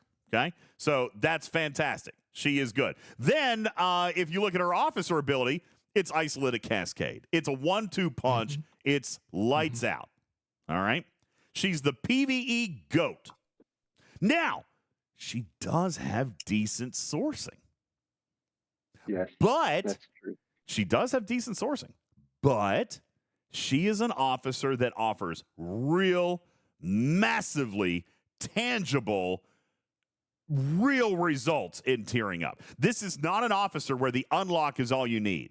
This is an officer where every time you tier her up, you should be celebrating. All right? Because her officer ability is just dope. All right? Savage Darkness says, unlock, absolutely worth it, but leveling and tiering her up is a war crime. Are you talking just about... I think he was responding to me with that. I'm very confused right now. All right? Yeah. Why are we arguing about Janeway? I don't know that there's No, an argument. I wasn't arguing about Janeway. I was just saying that something we didn't think of for Una is her synergy with Spike. So for a lot of younger players, Janeway would be awesome too, but adding the synergy bonus for Spike might actually tip it that way. Never. So I'm wondering if Savage Darkness was responding to me. And he says not responding to anyone, so yeah. Never. Whatever. All right. As a matter of fact, I would love Spike with a side card and Janeway on the other side. I would prefer to have half synergy with Spike and have Janeway. Why? Cascade. Isolatic. Yeah. Isolatic. Cascade, man. Cascade rules the game today. All right. Isolatic Cascade. And for those of you who don't remember, does anybody need a reminder on what Cascade is? It's not just Isolatic. It's not just Isolatic. It's Isolatic multiplied by Cascade. It's a net multiplier. Now, K9 Tooth brings up, I'll take my maxed Enterprise E Picard and E Data over Janeway all day. Okay. Yeah, I'm good with that. I like Enterprise and Data. Picard and Data. I like that too. But Catherine Janeway is a great secondary crew. And in some cases, why wouldn't you run Picard, Data, and Janeway if you really needed it? I mean, yeah, if you really needed that extra oomph, you could actually run both. I mean, because Data and Janeway both offer Cascade, which means they multiply off of each other. Think about this. This is an officer set that is net multiplier off of each other. So you add them, then you add the net multiplier, then you get to multiply the multiplier by the net multiplier. Woo! It's a lot of multiplying. It's a lot of multiplying. All right. Better still run Janeway Dr. Data and get more kills. Janeway Dr. Data, very, very good. Less loot than Picard Data. All right. I don't need more loot. But it depends. I can't carry any more loot with my Jonathan Ingram says you also have Chapel for Cascade. Yeah, but can you ever have too much Cascade? Let me ask you. Add her on below decks. Can you have too much Isolated Cascade? The answer is no. You can never, ever have too much Cascade. Except this was one perspective brought to me by a player earlier in the day. Which, by the way, is a very whaley perspective. So, G6, I can understand your perspective on this. Just like we had a G6 perspective on Strike Team La'an. All right. I think there's a G6 perspective on PvE as well. The G6 perspective on PvE, Iron Chef, is, well, there's nothing really in the game that I can't kill. Right. I don't need help in PvE because I can already kill everything. But that'll be only like 1% of the players. Everyone else needs the extra cascade. Yep. All right, there's very, very few people out there. We already just determined that 6% of players are in G6. And out of those, by the way, I'm a G6 player. I can't kill everything in the game. Right? Exactly. Steven's Aaron's like, I wish I could kill everything. I still struggle with Q's trials. Dude, my assessment rank ain't maxed. It ain't. Can't do it. Yeah. Cruzito calls me weak sauce. Oh, I can't. Wait, you can kill everything in the game? What's your ops? Remind me, Cruzito, because I'm pretty sure you're like an ops 68. And Canine Tooth, you're like, you and Jonathan Ingram run a league of your own. Yeah, Cruzito's an ops 68. Okay. Right. Okay. Maybe you can kill everything in the game. But not everybody else. And thank you for being an Op 6'8", because we really appreciate you for keeping the game going. Scopely, thanks you, sir. Thank you very much. Spock says, I'm Op 64. I can kill everything in my warp range. Okay. So how about for younger players, though? Yes. Like, all of us here are in G6. Yeah. It'll allow you to punch up. You can punch up as much as you want with these things. Well, I agree with Tarpy. You've got one other thing you got to think about in here. Because, by the way, Canine Tooth just came in here really, really bragging about NT Picard. Guess what? NT Picard is in here too. That's what I'm saying. Scopely did a good job with this officer selection. Because you got NT Picard. You could actually go a couple of different ways. You could go NT Picard. You could go Janeway. Both of these are phenomenal PvE officers. NT Picard. Let's talk about sourcing on NT Picard, because if I'm focused on PvE, there's only 2 officers, maybe a third, possibly 5 of 11, because we already talked about 5 of 11. All right, that's very, you know what, Tarpy, you say for younger players, 5 of 11 needs to be a very serious contender because she pays all the way up. She has a tangible benefit to having tier 5. All right, so she's worth tiering up. Let's talk about NT Picard and Janeway. Let's first go into sourcing. Where can I get NT Picard? You guys walk me through it. Where is he available in the game? Let's look. Level 25 holodeck. NX? The NX-01 refinery? Is that right? I think. Is it the NX? Picard. No. Nope. That's Hugh. That's Pick Hugh. So. Oh, yeah. Okay. There isn't a. What came out right after the NX? Gorn. There he is. He's in the Vindicator. Yeah, there he is. He's in Vindicator. All right. You guys are saying he's also in Isomatter. Let's take a look. Is he in Isomatter? He is. There he is. Yeah. So he's in Isomatter Refinery and the Vindicator Refinery. Isomatter Refinery is your Eviscerator. And your Vindicator Refinery, well, is the Vindicator. 2 new paid ships. For what ops? For 40 plus. Well, no, it's not. The Eviscerator isn't paid anymore. People have it, free to play. But it's 40 plus. So if you are under Ops 40, what is the only source of isolytic officers that you can get by grinding or by choice right now? Well, don't ask the question. Tell us, Tarpy. Tell me. It's Janeway. And where though? Where? No, I mean right now. Like, you can get Janeway right now. You can get EPIC right now. In the store. At Ops 39. Oh, right now, because of the token. Because of the token. Today. Yeah. Right. So like, you can get all of these other ones through those ships that you can get at Ops 40. But if you're below Ops 40, you can't get ISO officers anywhere. All right, fair point. Let's hone in on that. She's saying. What she's saying. Hang on. When do you get export? Why? What's in export? 38. She's in the officer exchange. 38. Okay, Nah. But you have to have a certain rep too. Yeah, you gotta have. I mean, she's very expensive. She is the rare credits. And every 3 days. Yeah, she's the rare rare credits. It's very slow, and I got to be honest with you. Even at my tier, and my NX01 is I think tier 11, and I am still not reliably pulling this chest. I'm trying to pull it as much as I can, but I'm still having to balance research, favors, and tearing up the ship. All right, so this is more of an overflow mechanic.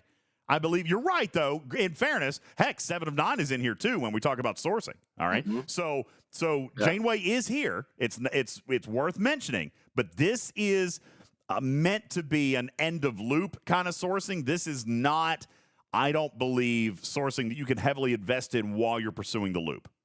All right, so that's a tough one.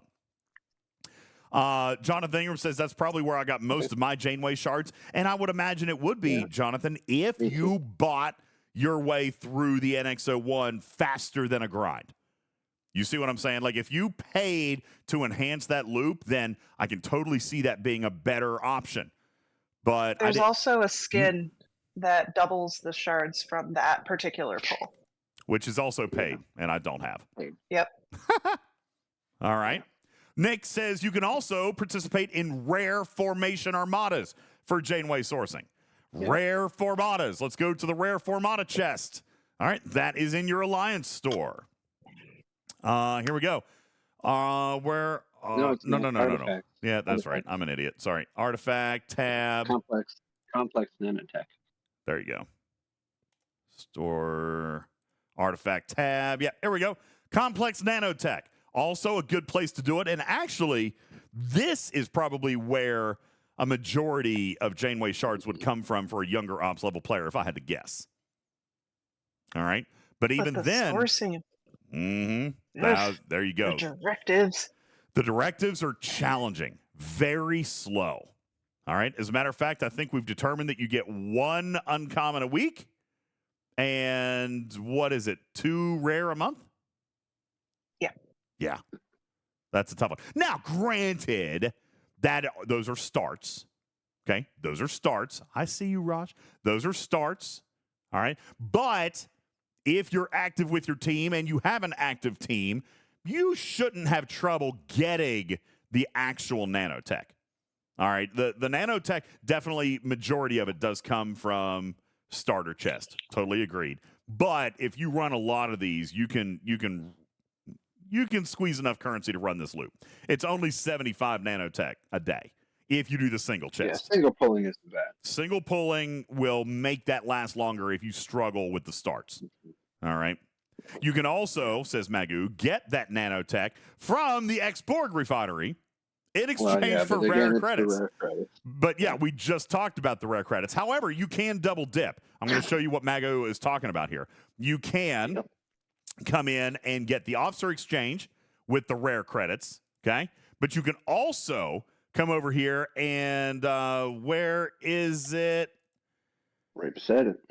Artifact Hall. Yep, there you go. And by the way, I pull that one every day, okay? I pull that one every day, and it's got complex nanotech in it as well. All right? Nick says, don't you get 200 rare directives every 4? That's what I said. 2 rare starts a month. 2 rare starts a month. That's all you get, Nick. That's the sourcing on rare formation armadas. Okay.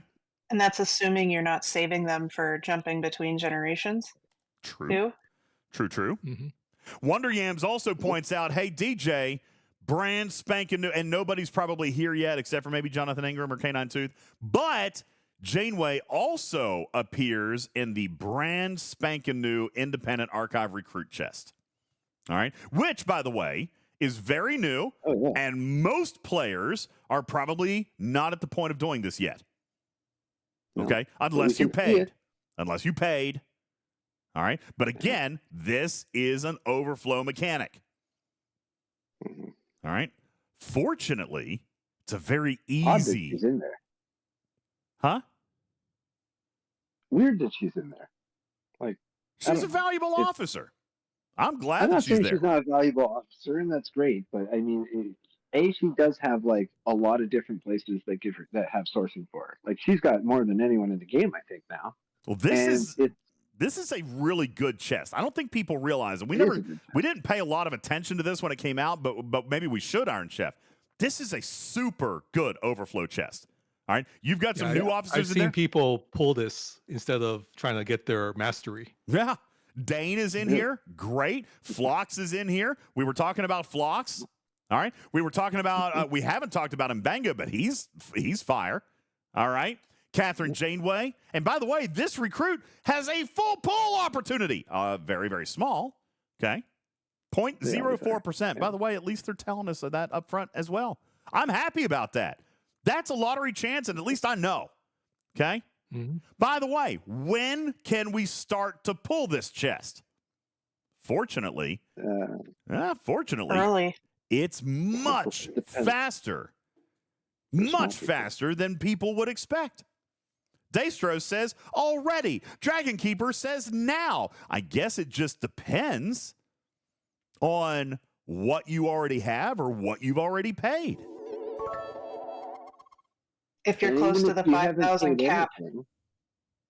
If you're a G4 player or smaller, you can pull that sooner because you have fewer ships that you can actually continue to gain the mastery. You're right.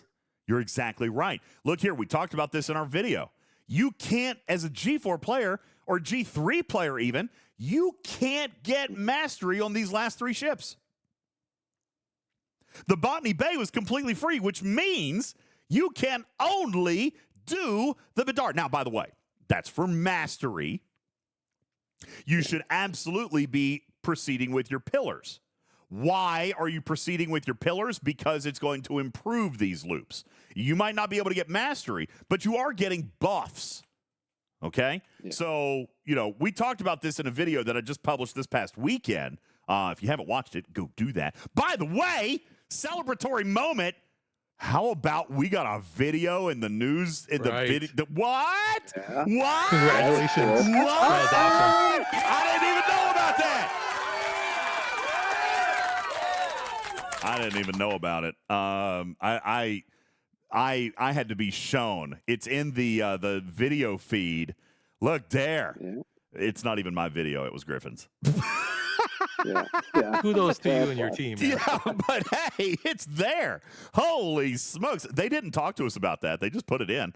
Not that they would have needed to. I'd have been like, yeah, do it. But no, that was a surprise to me. I think they got enough flack about people not knowing how to get that 6-year bonus battle pass.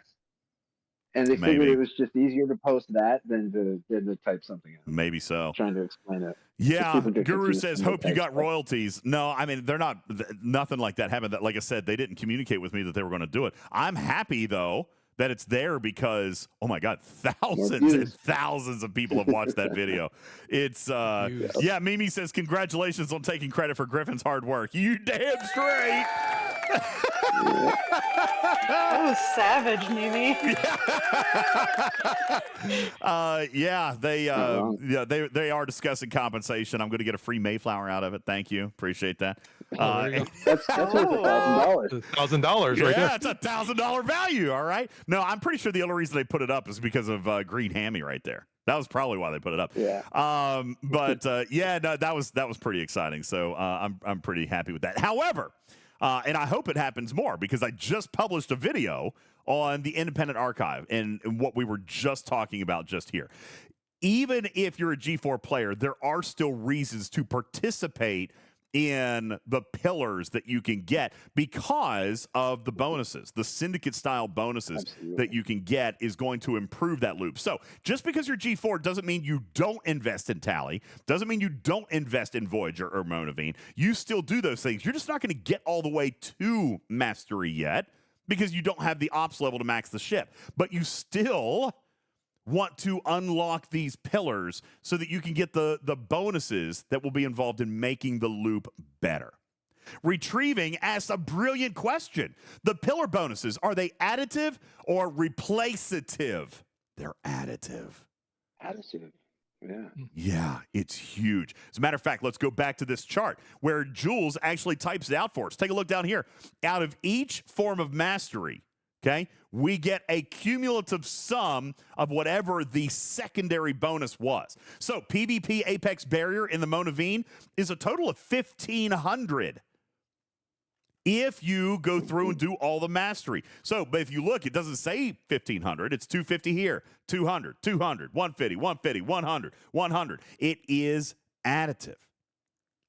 Alpaca says, oh, snap, I thought it was replacing, not additive. No, indeed, it is additive.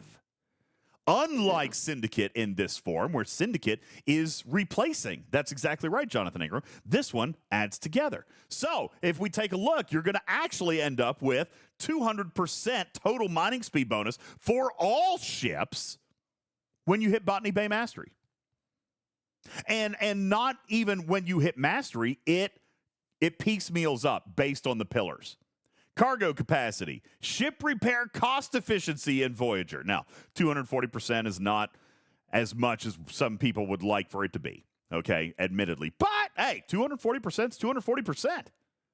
When you're dealing with Sigma, in my case, all right, or when you're talking about a brand new ship and a new generational tier, I can still, Matters, remember the sticker shock that I got when I went into G5 and built a G5 ship and what it cost to repair.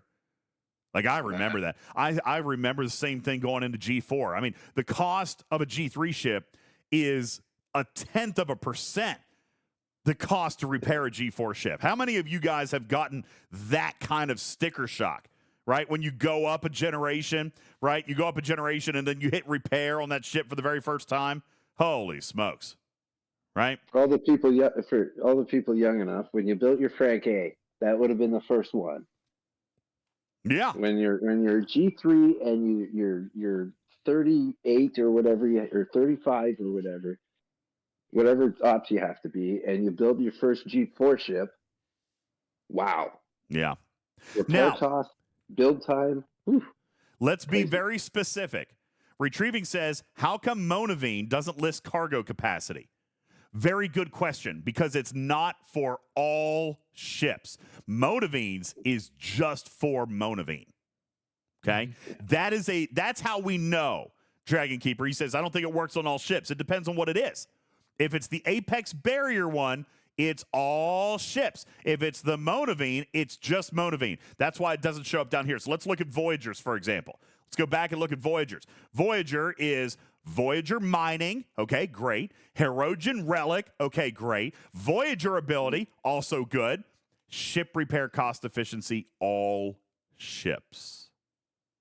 Yeah.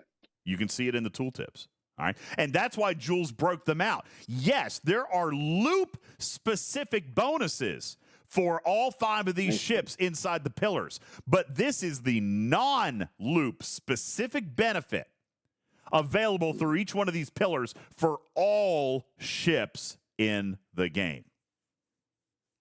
And all of these are additive. Every single one. Let's go back. Okay?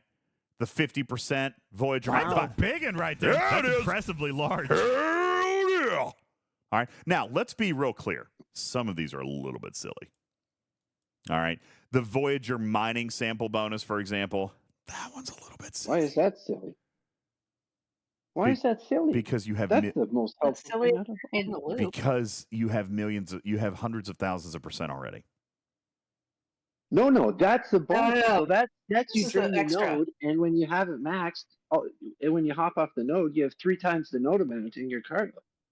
That's a bonus. That's not just Boom! mining speed. There you go. Okay, I thought That's it was huge. speed. I thought it was speed. My fault. That's massive. That's Okay, then there you go. It's massive.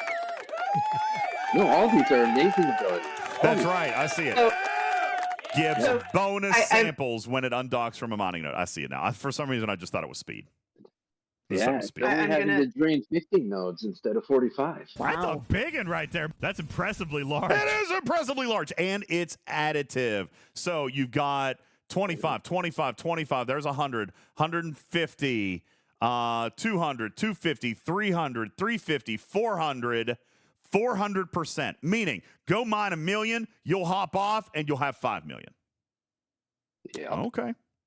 Legit. And this is additive to the research in the mirror tree for the same thing. Yes. I'm just going to point out we kind of got off subject of officers.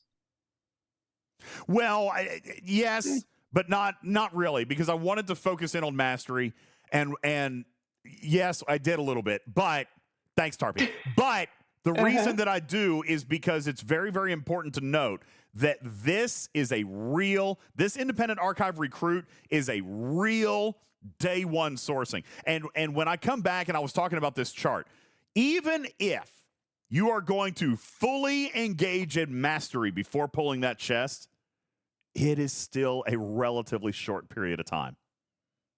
Okay? 12 days, 24, there's 36, plus 47 is what? 74? 75, 105 days. 105 days.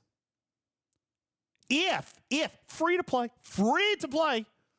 if you are Ops 58, 105 days to fully master all 5 loops, and then you can start over there. And if you are less than Ops 58, you can knock 24 days off of that. If you're less than Ops 51, you can knock another 78 days off of that, at least as far as mastery. But again, I'm still going to recommend that you proceed with the pillars as you can. All right? Yeah. But that's the point. This officer recruit sourcing right here is very real and very today. And a lottery chance, okay? Which, listen, we always like. And Janeway is in there. So maybe Janeway has sourcing. I'm still going to come back and summarize this whole thing when we're talking about the 6-year anniversary officers. Thank you, Tarpy. I'm still going to come back and summarize that with PvE, you've got 2 primary choices here. NT Picard and Janeway, or maybe 511. So 3 primary choices here, I think. All right. On the other hand, Strange New Worlds Pike is in here, but he is super well sourced. So definitely not waste your anniversary token there. Cisco's in transporter patterns. I've shown you how you can have him maxed in 3 or 4 months without using your anniversary tokens here. At what ops? 25. Okay. Just making sure we're thorough. 30, whatever. I probably wouldn't recommend going through that loop any earlier than 25, to be honest with you. 25 to 28 is where I would start on my method. So, yeah, I kind of like Janeway. Plus, she's just stupidly good in her officer ability. The tier up with her carries a lot of potency. More so than I would argue than with Picard. But Picard does have loot. So, Iron Chef, let's come back. If you are a player that is focused in on PvE, who do you like? I like Janeway. I mean, me too. For me, just to try to get her to max would be important. What's your ops? Ops 66. You're 66 not max yet. And you still want Janeway? Yeah, she's not maxed. I mean, she can be a secondary grinder when we're, trying to kill some hostiles and whatnot. I think she's actually really good for that. I mean, NE is probably my primary, but it's a long way to get Picard to max, and I think I'm closer to max with Janeway than with Picard NE. So just a personal choice. See, now I'm going to come back and kind of agree, which is why I spent my token on PvP, for the record. But I kind of agree that I don't have a great deal of difficulty, or at least don't have frustration in killing what I can reach. My bigger problem is with warp range. If there was an officer up here that added 100 warp range to everything, then that'd be awesome. Yeah. My problem is warp range. Even now, okay, I do have a question. And this can be for on the other side of the break or whatever. But this is something I was actually struggling with today, as a matter of fact. I was contemplating a big push. All right. As a matter of fact, I did push a little bit. I'm Ops 63 today. Attaboy. Congrats. Thank you. I'm Ops 63 today. However, I realized that a level 63 system is as far as I can reach with my G4 epics or my G5 epics. So if I go to 64, I'm not going to be able to do my dailies anymore. Not good. And I figure that that's you can use Grush, and you'll get there. But I need. Oh boy. Yes, I'm still trying to hold off on the 63 uncommon. But you're using Pike Moreau data everywhere to beat them. You'll probably that's be exactly okay right. I'm using Pike Moreau data. And you don't use have Grush Slipstream to drive? relocate. Just relocate to a system, move your base, and then we're you back to change Disco out Prime. your No, officers. Lost in. I'm not He doing the still damn needs to jump Disco into Prime. a hazard Besides, system. Disco You Prime can't is. base in a hazard system. Does the Disco Prime work in G6 or is it just G5? If you buy enough of them, it works in get the G6. Max No. tiers, yeah. No, I'm not. I'm still not doing it. It goes I'm up not. further. Chris, why are you guys? I don't use it. Listen, everybody who bitches and complains about Scopely and their monetization, why are you okay with the Disco Prime? Like, I mean, I am serious. I am the most forgiving person in this entire audience when it comes to Scopely trying to make money. For example, I think it's totally appropriate that they're selling a second 6-year anniversary token for $100. I am completely fine with that. I am completely fine. I haven't even gotten around to talking about the Black Friday special, Iron Chef, which finally, after 6 years, Scopely figured out what a Black Friday special was supposed to be. After 6 years, they finally figured out what a Black Friday special is supposed to look like. Okay? Like they came out on a Sunday. They finally got it. All right? Now, Retrieving says it's the same price.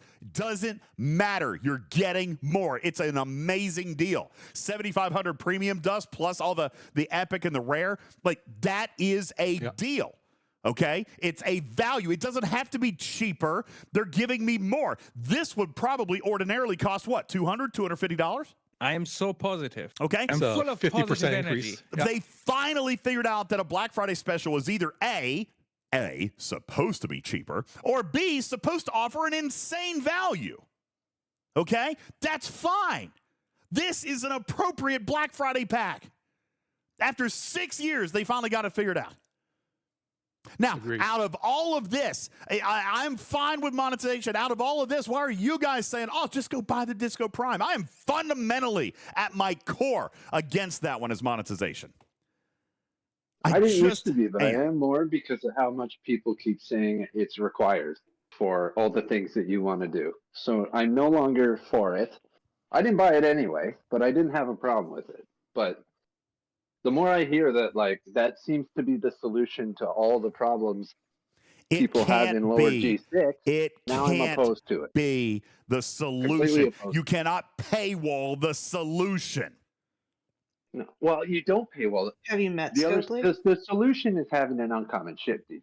So I'm saying it seems like it's a solution that's required if you're going to stick to epics and ride all the way to the rares. And that's what it sounds like. I have an uncommon, so I don't have the primes. I don't need them. Right. So I'm doing exactly what you're saying. I'm taking my epics. I went to 66. I didn't build an uncommon because I used Grush, relocated my base up to G6 66 territory, and just pounded away with those hostiles to do my dailies. And it's possible. You need a max epic G5, but it can be done. And then you get your dailies though? Yeah, I can do my dailies. Do you have the Slipstream?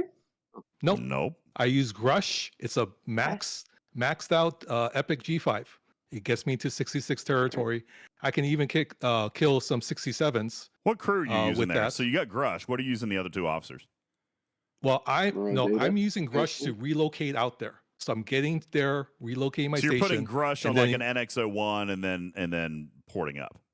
No, just on an epic G5. G5 takes me up there to 66 territory, relocate my base, change out the crew with Pike Moreau data, and I can kill the 67s. All right. That's the way to do it. So how are you doing your hazard dailies though? If for those you need to then put Grush back on. That one I do Pike. Yeah, I do Pike data Grush, and I can kill the 66 in hazards because they're a little bit weaker than the 66 in the faction Pike space. data Grush will get you out of that system back into your hazards. Okay. Yep. Yeah.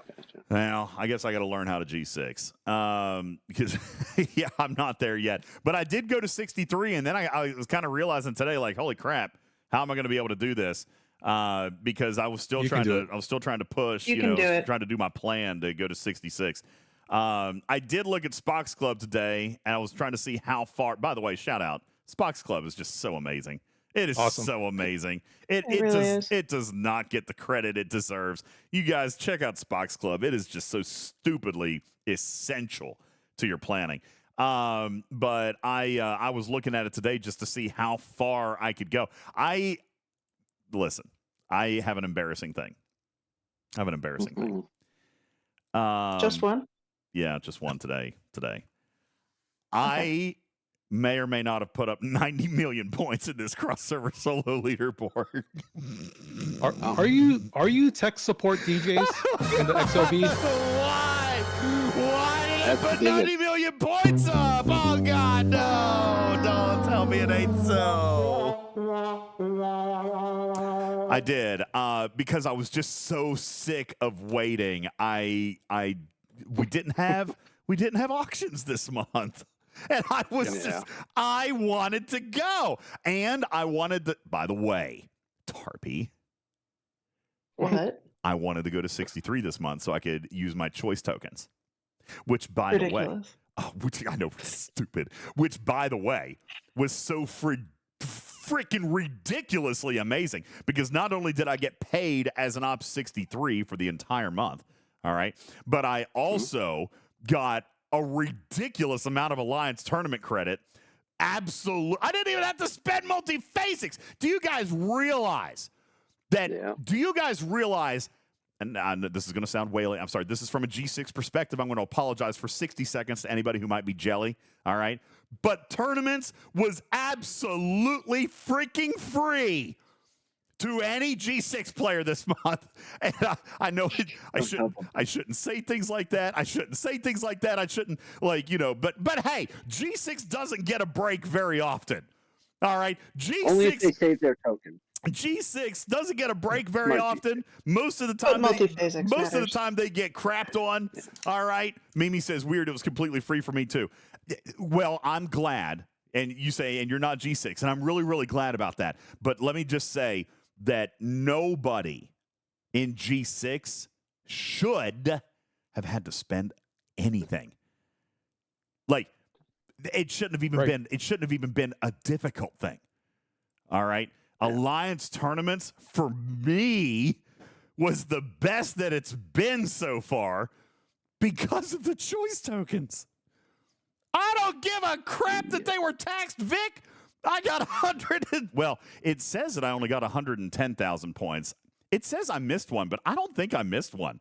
I think I got lagged out of one. Yeah. Because it only shows me of 11 of 12 with 110,000 points. I didn't, but I know I did all 12 unless I missed a cutoff somewhere. I don't know. 4 minutes to resets. 4 minutes to reset. Thank you. 4 minutes for daily reset. Dragon Keeper says, oh, is that what I did? Dragon Keeper says, if you leveled up your ops when you had one active, it would have kicked it out. No way. Is that what happened? Maybe that's what happened. Oh, maybe that's what happened because I did. I was going to say, I know I did all 12 of them. I know I did, but somehow I missed 10,000 points. That means I missed my loot too. Well, that sucks. Dang. Should I file a ticket? Do I get my 4,400 loot back? You can try. It's 4,400 loot. I mean, it's valuable, right? So, but I'm just here to tell you, I had a blast with Alliance tournaments this time. And by the way, I should rephrase, I didn't have a blast engaging with it because it was just click for me. But it was very, very rewarding. Stupidly rewarding, Iron Chef, because of the choice tokens. Great. It was great. Oh, the choice tokens, man. You know what else you want to talk about, Nick? You got it, Nick. I got you, Nick. Nick says, yo, how about that the double, triple battle pass for $20? Yeah. That was nice. Yeah, when I say double, triple, I mean the second battle pass, but you got paid and free. The only, we all say it was great. I am going to side with Tarpey on this one. Stevens Aaron, Scalyback, which, by the way, Scalyback ended up doing it. He got a buddy of his. He won a bet. Let me just say, Scaly, Star Trek Fleet Command is bad enough without gambling to feed your Star Trek Fleet Command habit. All right, but Scalyback made a double bet. Down. Yeah, Scalyback made a bet with a friend. He sent me this in a DM. He made a bet with a friend that he won, and he made his friend buy him the battle pass. That was awesome. Wow, that's commitment. Oh my God! Good job, Scaly. You win. You win the internet. You win the month. All right. He got the battle pass because he gambled with a buddy that then made his buddy buy him the battle pass. That's the way to do it. The first one, the second one, or both? The second one, he spends $20 a month for the first one. He got his buddy to buy the second one for him. By the way, this guy doesn't play Star Trek, doesn't know anything about this game. He just made a bet with him in real life, like, hey, I bet that chicken is going to hop all the way across the road on one leg or something crazy like that. And then, by God, there goes that chicken. All right? And Scalyback's like, woohoo! Buy me a battle pass, bitch! That's what he did. There you go. Okay. That's the way to do it. Somebody clip that. And every time we have a thing to give away a battle pass, that needs to be right in front of it. There you go. There you go. Dude, I don't think I've heard of a more creative way of getting a battle pass ever. All right. Mad props, Scalyback, says the chat. Mad props. All right. Well done. Very well played. Oh my goodness gracious. So anywho, the 6-year battle pass. Night Diver says 5 days of the tourney is exhausting. Night Diver, I'm going to disagree, and here's why. It pays so well. This would be different if we were talking about something that paid like 2 or 3 rare shards, right? We've talked about this before, right? Iron Chef, like, the juice has to be worth the squeeze. Worth the squeeze. This definitely is. Yeah, with tournaments, it's so worth it, guys. Like, they could make it 10 days, and I ain't complaining. They could make it 10 days. I ain't complaining because the rewards and you can get worth lots of different stuff, right? You can get like artifacts, you can get officers, you can get primes even through this. It's awesome. Love it. Sorry, I was choking. I had to take a drink. Dragon Keeper, I want to officially notify you that you are a horrible teammate. If you are in Dragon Keeper's alliance, I want everyone to know that he is a selfish jerk. Okay. Here's why. There's why. For those of you who can't see, those of you in podcasts, I just want you to know, I'm not even going to put it in the graphics room. It's not worth it. Dragon Keeper is currently holding 175,000 reroll tokens. Oh, rude. Wow. You're an asshole. No. Subtle. We still love you, Dragon Keeper. That is so rude. Look, Shanada comes in as a first-time chatter. Shanada has never commented on this Twitch channel ever in life, okay? Comes in, has been a Twitch user for 14 years, all right? And comes into this chat, and her first comment is, that's bad. Yeah, you're damn straight. You're damn straight that's bad. Shame on you, Dragon Keeper. Shame on you. All right. By the way, welcome, Shanada. I had to use you as an example there, but thank you very much for your first time. What chat. are you saving them for? Just curious. What are you? First, and Nura says I have 210,000. That's What? selfish. Why? What are you people doing? You're not helping your team. What is wrong with you? Are you number one in Master League? Otherwise, you shouldn't have that many. Ramscoop says I have 275,000. Van Man says I'm bone dry. Albert says I have 0. Guys, here, let me just tell you, I actually had to talk to my team. I don't know if there's anybody in my alliance on chat right now. If there is, shout out. And you could speak up in chat and say that you know this is true, because I accidentally miscalculated Iron Chef, and I ran out of rerolls before I finished my tasks. So I had worked my way down to 0 rerolls before I finished my task, and then I had to go to my team and say, oops, I miscalculated. I need your guys' help now. I need you guys to reroll some 10K ones for me so that I can get mine done.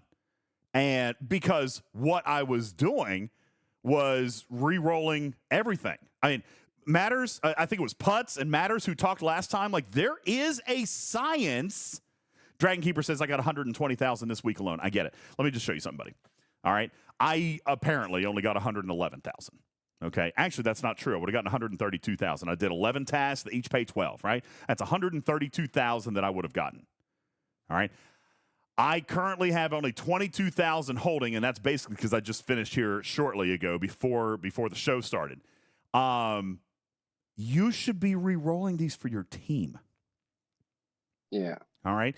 And what I was doing, and what I will do again right now, if my team is ready, or I might wait until tomorrow, but my team knows that I did this because I actually posted in chat, hey, I'm getting ready to spend a bunch of re-rolls. So you guys who are looking for higher point tasks, pay attention and watch. And I will refresh anything under 5,000 points. Like, when I go through, I might spend 50,000 worth of the reroll tokens, but it will be full of 5, 8, and 10,000 tasks. And by the way, what did we get it up to, Bill? I don't know if you were in chat. I'm pretty sure I got mine up to 5 10,000 point tasks. What's the most that you guys have seen? Because I got mine up to 5. My queue had 5 10,000 point tasks in it.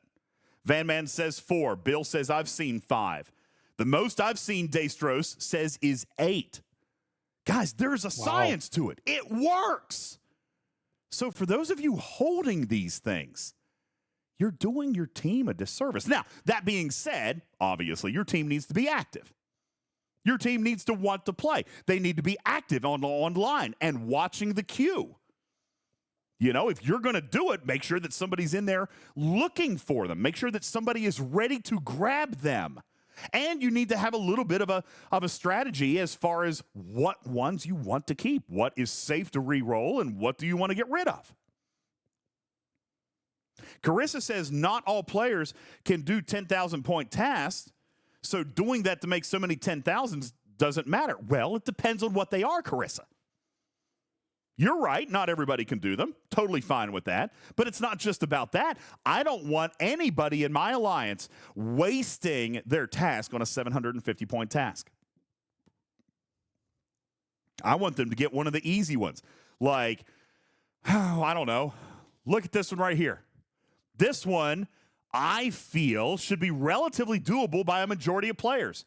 10 rare FKR starts. Super easy now, by the way, if you've held on to them for a little while, and if you have quick start. All right? It's not even a slog if you have quick start, but that's 8,800 points. Okay, maybe we don't want to do 8,800 points. Maybe we want to do, let's see, what else we got here? Mirror Universe, 5,000 points. Defeat 3 loot goblins. 3. That's 5,000 points. Guess what? That helps my team. That helps us stay unrelegated. That helps us earn extra tournament credits when the alliance ranks get paid out. That helps us get extra Emerald Chain XP when the tournament ends. There is a lot of stuff that doing a 5,000 point task can help me with as compared to doing a 750 point task. And I'm going to point this out. If you take a look right now, and I don't know where your team is, but I want to point out that in my particular tournament bracket right now, 1,000 points separates relegation versus non-relegation. 1,000 points. Now, if I was on that team that got relegated because somebody did 750 instead of a 5,000, you realize one task from one player would keep this team from being relegated. Now imagine if half of their team did 5,000 point tasks instead of 750 point tasks. Alpaca says a whale can change that in the last second. Oh, totally agree. Would they be on the borderline of relegation if everybody was doing 5,000-point tasks? Now, Floyd says re-rolling low-point tasks may prevent people from being able to participate at all, and I don't disagree. This is why you communicate with your team. Ask them what they can do. Ask them what they can't do. Make a list. We've got a list for you. Jules made the list. Jules and Tarpey have formulated and made the list. Look at them and see what you guys want to do. Look and see what's in your board right now. What can you guys do? What can't you do?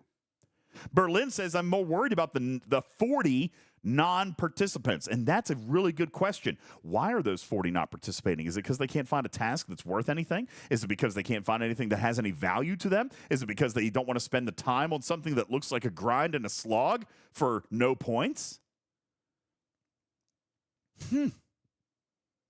Communicate. Find out what they can do. Night Diver asked the question, does re-rolling lower tasks bring up the higher task? You bet it does. I will re-roll 750s, 1500s, 2000s, and the 3000s. I'll re-roll them all. And that will result, over time, of those rolling higher. Now, not every time. If I re-roll a 750, it can come back as a 750. That's actually really annoying matters when that happens. Yeah. All right. But it can happen. But then sometimes a 750 can come back as a 3,000. And a 1,500 can come back as a 5,000.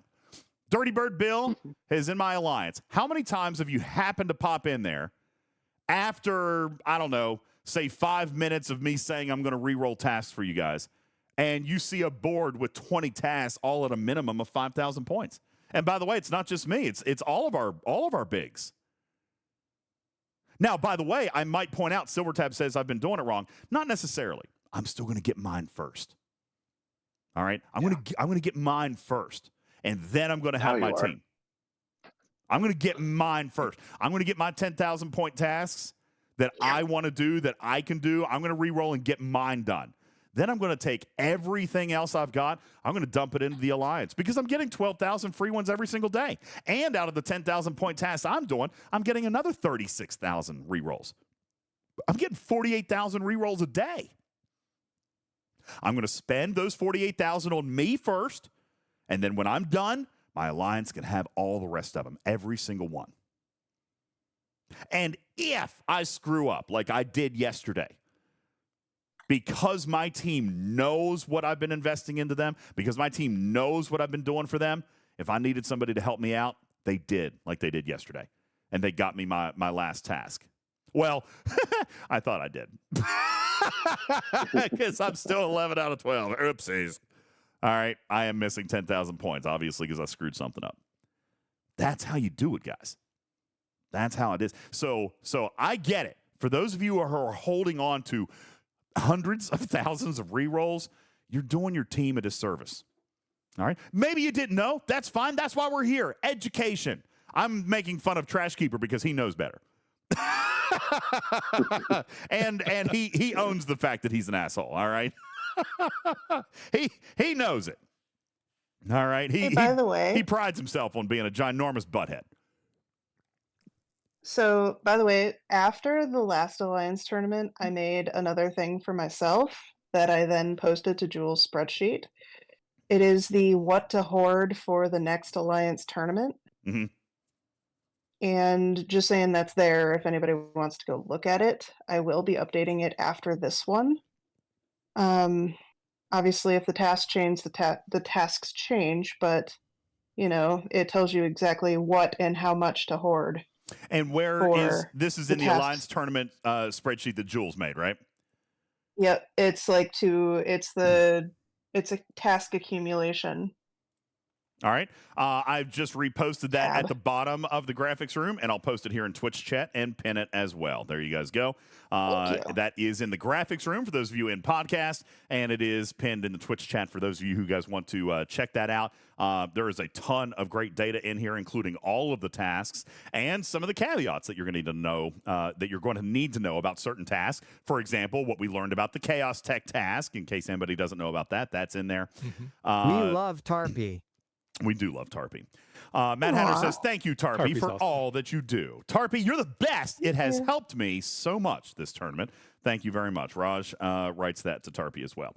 Go, Tarpy, go, says Ice Wolf Law, and tackle hugs. And Vic calls Tarpy the tournament MVP. Daystros says, in Tarpy, we trust. There we go. Vic says, I just want to point out, Destros is going against me right now, so the fact that he knows where that spreadsheet is a problem. Uh-oh. Ruh-roh. Take it down. Take it down now. Take it. Yeah, I'm sorry. Computer glitch. It's gone now. Whoopsies. Yeah, there you go. Listen, we've got to take a very quick break. When we come back, we're going to get ready to wrap up the show. Thank you very much to our special VIP co-host, Dr. Iron Chef, tonight. What's up, man? Bam! Awesome. We're going to take thanks for having me here. Yeah, absolutely. It's been a lot of fun. We're going to take a very quick break. When we return, we're going to talk a little bit about this surprise event today with the Mirror Universe Dust, but why it's actually not necessarily a bad thing, even though I lost my freaking mind earlier today. And we'll talk a little bit about the incursion prep events, which I have very little on other than I do believe that they are still happening, but we will have more information on that on Monday. So pretty much that was all okay, so I didn't need to do that on the other side of the break. But we do still need to take a break anyway. And when we return, we'll get ready to wrap up here on the stage of Talking Trek Live. Star Trek Fleet Command's official podcast will be back right after a word from our friendly sponsors. Today's show brought to you in part by the Musgrove Trial Firm in Georgia. Have you suffered personal injury in Georgia? You need a buddy. Give Buddy at the Musgrove Trial Firm a call, 678-226-1994. Visit them online at Musgrove Trial Firm.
Hanging tree from the Hunger Games. Yeah. It's Very eerie. They're movie songs. All right, listen, these are all great movies. These are movies that that you say happy, cheery Thanksgiving. Thanks, Deej, says Ice Wolf. No, these are movies that you guys should get together and watch as a family. Man, the Hunger Games trilogy really was great. I mean, it's a good trilogy. Actually, they made it 4. Did they make it 4 or was it 3? I don't remember now.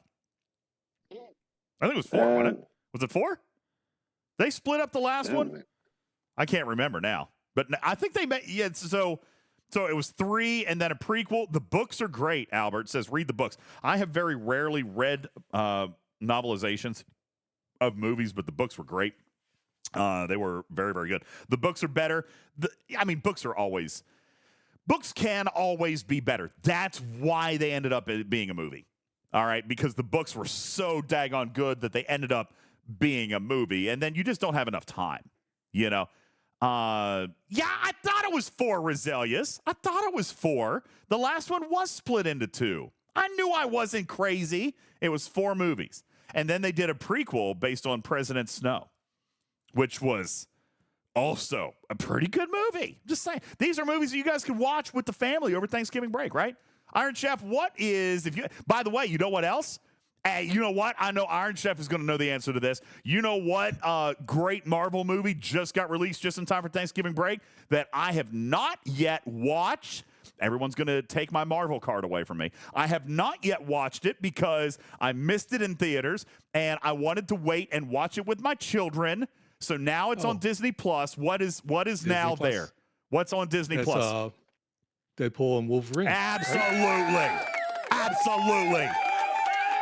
Deadpool and Wolverine is on Disney Plus now. As a matter of fact, Iron Chef, you've spent so much time with us tonight. Is there anything going on your channels you want to plug? You're the big Disney guy, man. Dude, I'm telling you, Iron Chef is Mr. Disney. I can't believe that they haven't, just made you a spokesperson. You've got hundreds of thousands of subscribers on YouTube. All right, why is he a guest on my show? It should be the other way around. Hundreds of thousands of subscribers on YouTube for his Disney content. That's incredible, by the way. Super big congratulations to you, dude. Super awesome, man. Thank you so much. It's because of your example, DJs, and so we wouldn't be able to do it without you. No, seriously, it is because of your example. You made this a thing that could be done, and we appreciate all of your support, and including promoting Aloha Diz and bringing us to Nashville. So it's more of a thank you than anything else. If you get a chance to check out Aloha Diz, we do Disney content from the parks. We should have some ride video from Scribbler, from Tokyo Disneyland. We do video games, including Disney Dreamlight Valley. And we're going to start doing some Hawaii content coming up this winter break. So, if you haven't had a chance to check out Aloha Diz, we're on YouTube, and then we do stream stuff on Twitch as well under Dr. I actually came in and popped in on you and the Mrs. Dr. Iron Chef doing your Aloha Diz podcast the other day. Popped in on that for a little bit as well. So, thank you. Yeah, very, very cool. Thank you for everything that you've done. And by the way, did you guys just see that sneak in? Dr. Iron Chef thought we wouldn't notice. $100 for the Christmas Angel Fund. Thank you, buddy. That's the thing we should be promoting.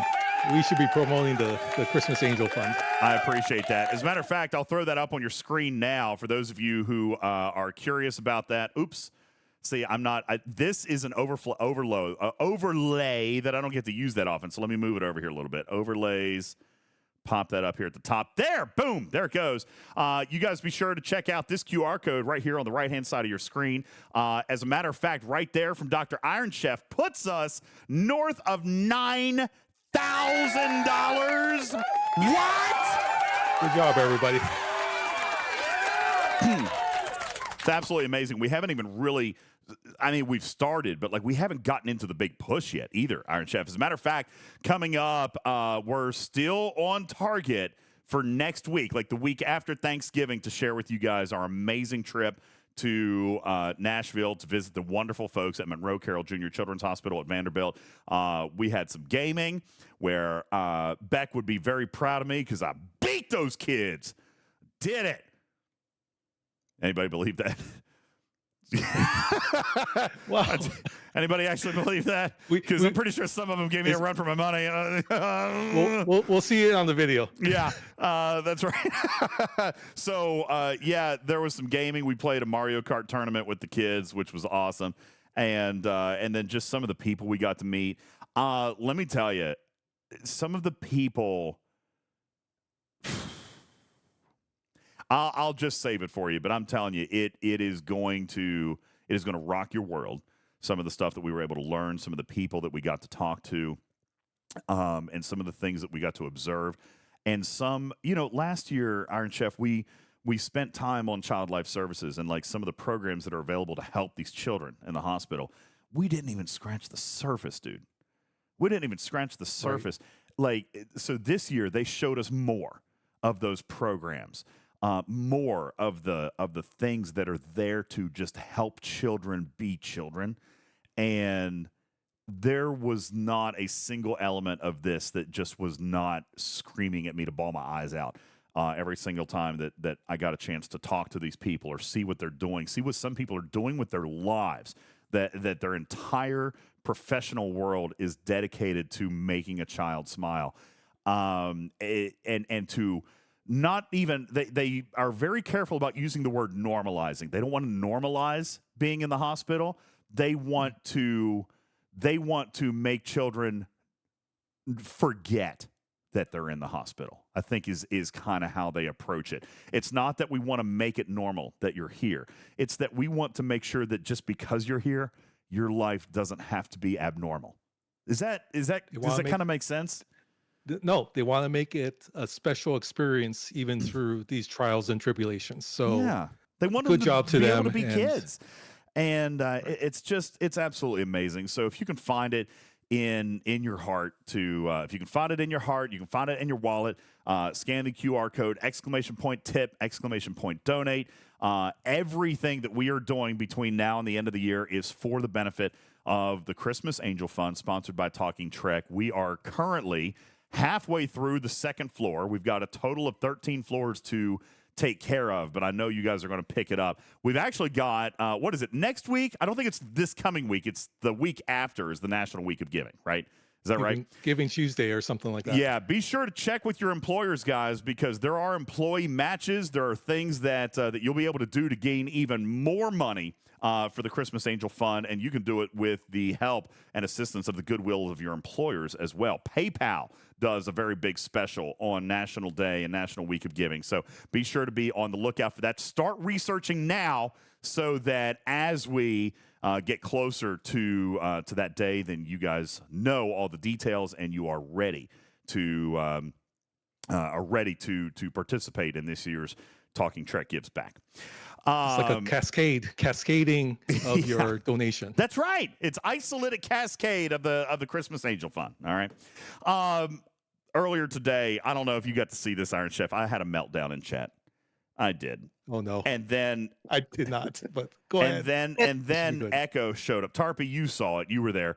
I'm having this. You looked like you were walking on your keyboard. There was a cat walking on your keyboard. I was having an absolute meltdown. I mean, I was furious. I was throwing objects in my living room. I was so mad. Retrieving says, DJs, I was proud of you. I was furious. All right. But I was furious at myself. I was furious at myself because I broke my own cardinal rule, Iron Chef. I have always preached hoarding. I have always preached spending when it rewards yourself. I've always preached keeping yourself a bank. I have always preached all of these things. And this morning, was looking at my Mirror Universe research tree, and I was thinking, God, there is a lot of stuff in here that's undone. And then I was thinking about how I got the absolute poop kicked out of me in PvP arenas last week by Andy. And that made me mad.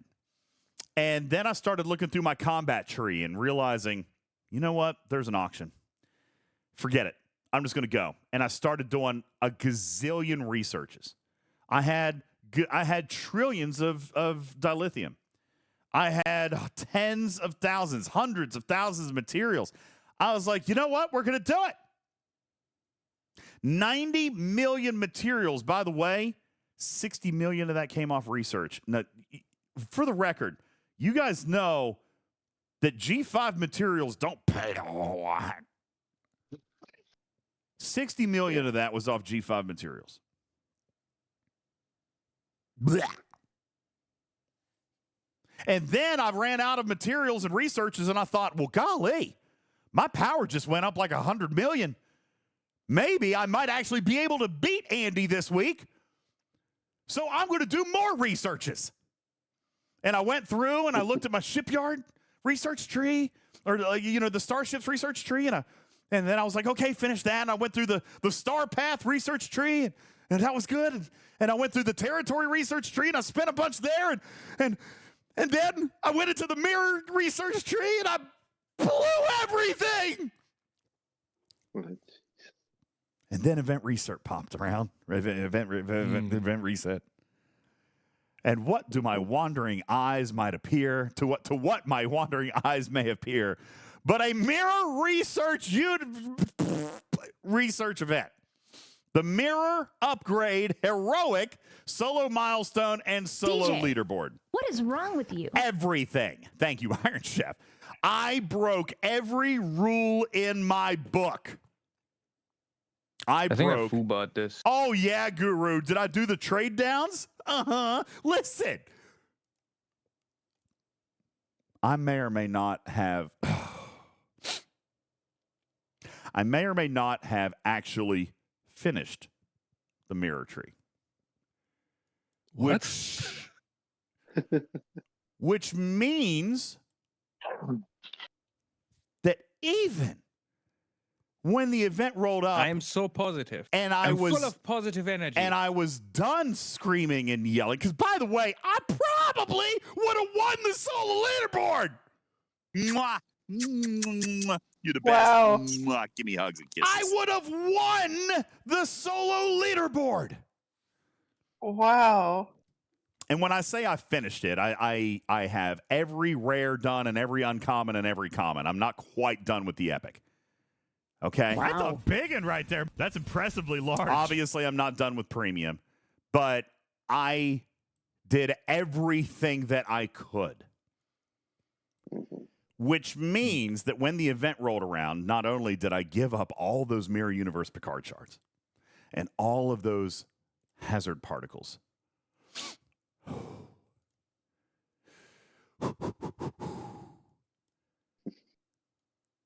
but I also couldn't even buy the ability to go in and do them again. Now, good news is, don't worry, ching ching. I was able to actually do it, but I did have to spend $100. All right. Not the Mirror Universe Picard shards. I was getting confused. It was the rare hazard particles, which, by the way, is the only reason I did it. All right. And so Echo sends me a message after I blast him in chat. All right. After I blast him in chat, I was like, calendars, right? Calendars! Pixelate says, why you got to break your own rules? Because, Andy, listen, I fell prey to the PvP environment, the PvP, mindset. That's how they get you. Andy beat me, and it infuriated me, so I have to beat him this week. All right? So I did all my things. Now, so we've got the mirror upgrade solo leaderboard, which is Syndicate XP, which is great. All right? But also, these rare hazard particles. All right? Rare hazard particles, which, by the way, are extremely valuable. They're so valuable. Okay? Like, for G6. G5 players won't get this, and I get it. Okay? G5 players, they ain't gonna understand this. But rare hazard, I'm pretty sure you can't. Can you even buy those? I'm pretty sure you can't. No. Not yet. You can't even buy them. They are nowhere in the game. So when they show up today as a solo leaderboard reward for an event where I just dumped hundreds of thousands of points, millions of points, I lost my shit. Oh, God. Yes, they're in the solo Armada chest, Destros, but there's so few of them. That's the only place you can get them, is in the G6 Armada chest. So, I lost my bananas. Bananas. Lost them all. And when I was done railing Echo about the use of a calendar, I had to sit back and remember that impromptu spend events do actually show up. It makes sense. They've done it before. You know why I was upset? It wasn't because of the event. It was because the event was so good. Yeah. That's why I was upset. And it took me a second, and I'm talking to him, and by the way, this amazing guy, great friend, all right, and he's a good friend of mine, sends me a message and says, sorry, DJ, I thought I had told comms about this, but I've been absolutely slammed. A lot going on this week. Not an excuse, something I need to be better at. I'm sorry, but it must have slipped through. I said, you know what? I'm not mad at you, dude. Not mad at you in the least. Obviously, a calendar announcement would have been great. But you know what I'm mad about? This is what I said. You know what I'm mad about?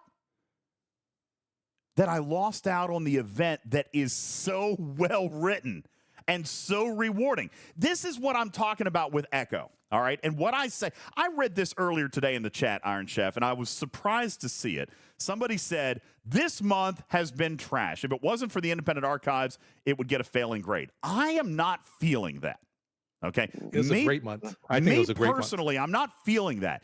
I think we are seeing incredible player-driven event design from a former community manager. I think that we are seeing Echo act upon all of the feedback that he's been gathering for 2 years from the player base. And this event here today, with a couple of exceptions, obviously the Q sourcing, the Ducat style sourcing, I mean, that didn't really go well. But this event today, so we're chatting in DMs. I said, it wasn't in the calendar. Just damn is what I wrote. Damn. I said, but you know why I'm mad? It's because the event rewards are truly phenomenal. Rare hazard particles. Yeah, it's great. It's a great event. It's phenomenal. I said, I'm mad because the event was so good and I'm going to miss out. Well, I solved that problem. Black Friday. The Black Friday pack. The Black Friday pack. And I come back, and again, I jokingly applaud Scopely for finally figuring out what a Black Friday pack is supposed to look like.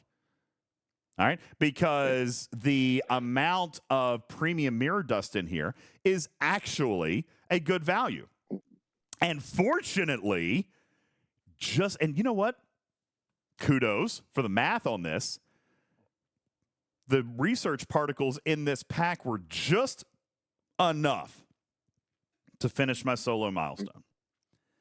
Nice. The math was there. One pack got me essentially 40,000 rare hazard particles, plus the benefit of the extra research that's going to help me kick Andy's butt on Monday. Canine Tooth says, on the other end of that spectrum, this pack allowed me to finish my Mirror Premium research tree. Whoa. Wowie. Wowie. Well, congrats. Yeah, congrats. All right. I have another question. Shoot. When you're done, I'll remember it. I just mean to say that while I was so furious today with this event, it was purely my fault. I broke my own rules. Anybody who followed my rules hit event reset today and was super thrilled. Now, I'm not necessarily trying to advertise the pack, promise, but I have always said on this show that I'm more than happy to call out a value pack when I see it, and I will also call out trash packs when I see them, okay? A lot of packs are trash. Some of them are great. Most of them are meh, okay? Most of them are just whatever, normal. What I guess drawing attention to today was not necessarily that the pack was there, although it is a good pack, okay?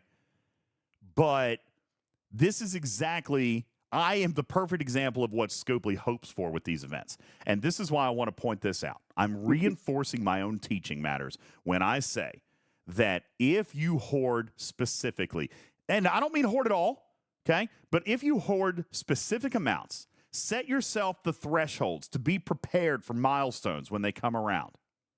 All right? It can be extremely rewarding. And I am the picture-perfect example of what Scopely hopes will happen when they launch these heroic events. And so many times, Iron Chef, they get it wrong, right? The juice isn't worth the squeeze. The rewards are not there. You know what I'm saying? Like, they're just not. A lot. Let's poke a little fun at Echo. He did a good job today, but hey, how about them G2 ship parts? Okay? Not very useful for that one. They don't always get them right, okay? But this one they got right, and we do complain. And this is why I wanted to kind of say this. People complain. I saw this. This was the comment in chat today. Was that there were so many heroic events up this month that the entire month was pay to complete. And here's why I'm going to disagree. Because all month long, barring the normal heroic events like the tier up your officer and stuff like that, barring the normal heroics that you typically see, almost every single event was like this one, in which if a player strategically hoarded and strategically spent their stores, what they were saving, all right, if they strategically followed the advice that we've taught here for 5 years, which is spend when you get paid to spend, then the events were completable this month. A lot of them were. Mm-hmm. And today was no exception. Yet, the heroic name is there because without a bank, you'd have to do what I did, which is buy a pack. And even then, I want to call out Scopely for this one, and maybe it was Echo, for this one actually being worthy of heroic because the rewards actually motivated spend. And a lot of times, they won't do that. A lot of times, they're silly and pointless. And why would anybody spend on them? All right? Don Zeno says the majority was pay to win. Like, you had the officer tier up once. Let's just take a look. Let's just take a quick peek inside game. You had, because we're still in the arc. It's still going on. We got about 12 hours left. Let's take a look. Okay, you had the prime one. That's normal. Okay? Unlock a prime. That's very normal. We always see those in there. Okay? Yeah. Chaos Tech. All right? And again, I have always said, you know what? I'm not going to necessarily disagree that these items could be in a bucket. I don't think that they will do that just because they want them. They're like putting them at the front of the cash register. They want people to see them. All right? But I've argued about these things before. You guys always say, well, there doesn't need to be an event for that. Why not? It's very clear what the event is. This is not an engagement event. This is an added value event. Yeah, this is if you buy it now instead of waiting, you'll get a little extra. You get extra. It's early adopters. Yep. Yeah. There's nothing wrong with these events. These right here, okay? Now, again, this is buying a prime. Okay? Buying a prime, get extra stuff. Battleship Hunter, did that involve any kind of spend? No. Didn't. Here's another one. Buy a prime. Okay? I am never going to argue against extra rewards for a purchase. Anything that gets people more. But these were not engagement events. Wolfwood, there could be 50 of them. I don't care how many of them there are. They could put out... What we're saying is we don't want extra stuff if we spend money. You realize that's what you're saying, right? If you decided to spend money, you don't want extra stuff. Sounds kind of ludicrous, right? That's all these things are. They are not engagement driven. It's not like if you don't have enough directives, you don't get to get this officer or something like that. These are literally buy a pack, get extra stuff. All right? You will never hear me arguing against that stuff.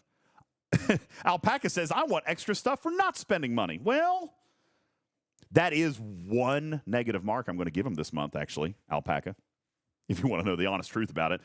I believe that the second battle pass, I really think it should have been broken out. I think everybody should have gotten the free track. I think it should have been like they did during Galaxy Quest. If I'm being straight up honest with you, Iron Chef, I really wish they would have done that. You know, Karkin came out People and called complained. Karkin came out. Well, Way too much. They did complain. You're absolutely right about that. Karkin came out and said, well, it's not a 6-year anniversary gift. It's a 6-year anniversary deal. Well, okay. If you're going to call it that, then fine. But I really would have liked to have seen them give the free. And by the way, I'm not upset. Alpaca says, I didn't mind the double battle pass for $20. Me neither. I bought it. Hands down. No brainer. All right. I would have liked to have seen everybody get the free track, though. You know. I would have liked to have seen everybody get the free track. Agreed. So, anywho, I understand that there's a number of heroic events here. And honestly, they probably could have been in a bucket because it was a little disorganized. But I'm not going to complain against them being there, guys.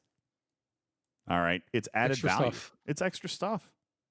All right? It's extra stuff. But that being said, that's actually one of the only negative things. And if that's the only negative thing that I've got, really, I think that there was... So the second negative thing is definitely going to be officer sourcing, Iron Chef. I'm very displeased with officer sourcing this month. If we're kind of getting ready to wrap up the arc, which we will start to do tonight, the arc is not ready to be over.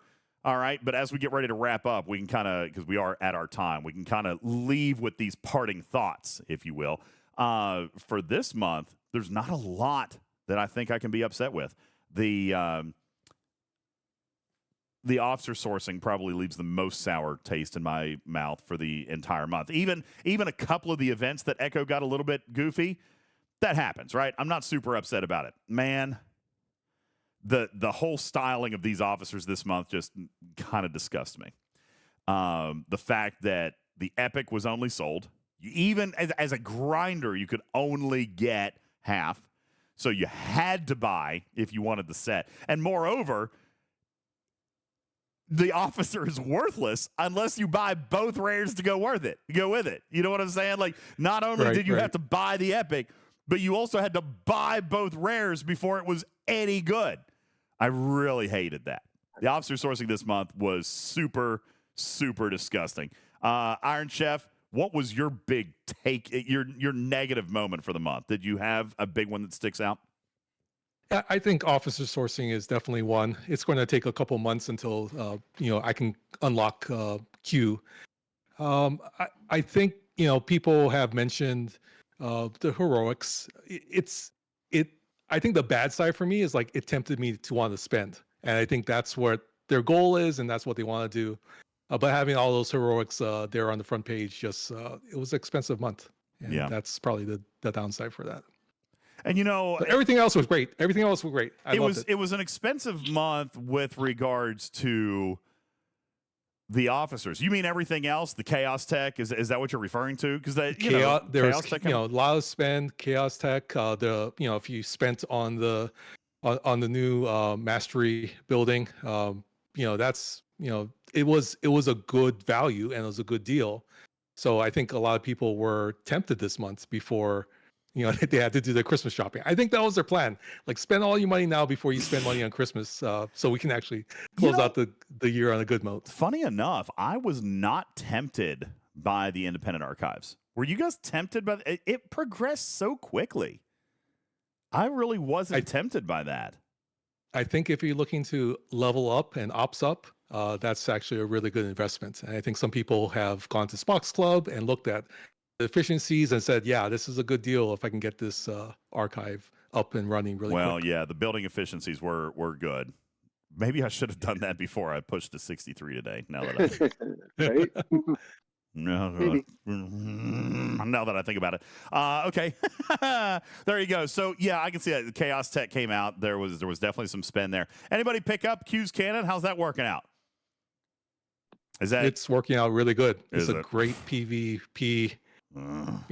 Again, maybe this is what it is. They did such a good job this week, Echo. Thank you very much. That there were so many things to look at and to buy and whatnot. It just blew all over our minds. Oh, jeez. Yeah, now it's turning into that was just now. Okay, sorry. I need to turn him green. We'll make him Griffin. Green, sorry. Green.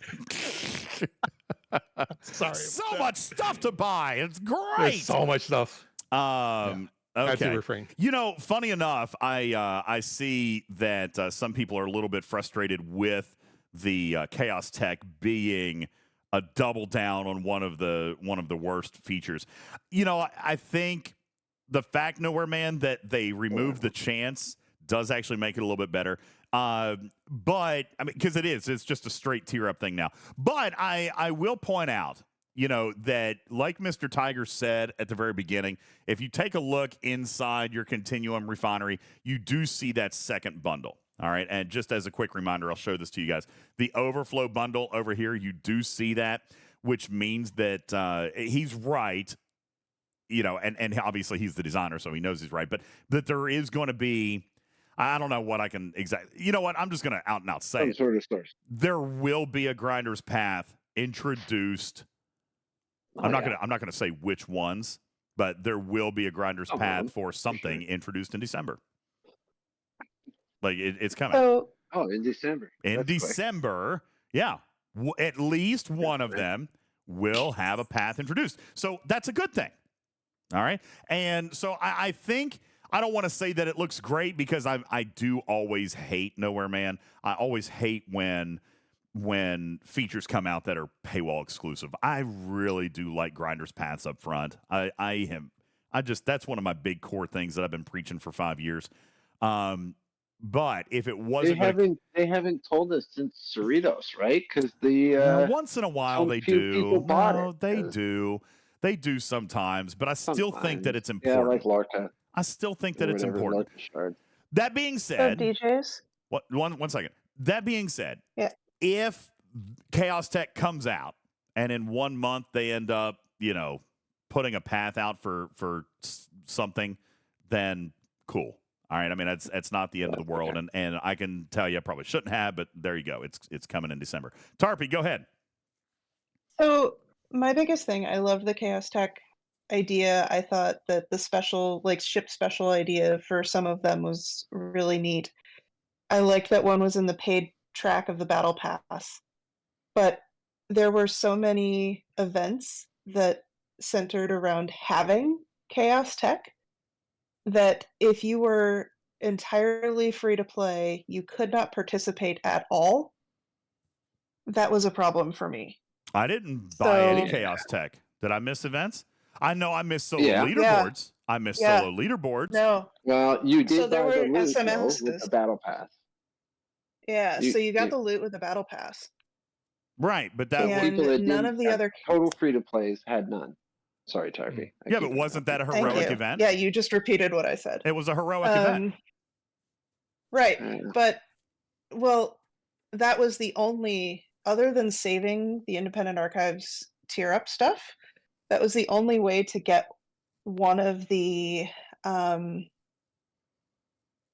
tokens for the queue, the Epic queue this month. So there was one event that you had to tier up Chaos Tech for that.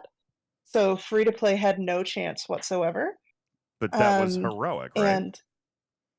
Right, but there was also an SLB for the last 2 days, which was not labeled as heroic, that the only way you could score in it was by having Chaos Tech on the ship that you were using.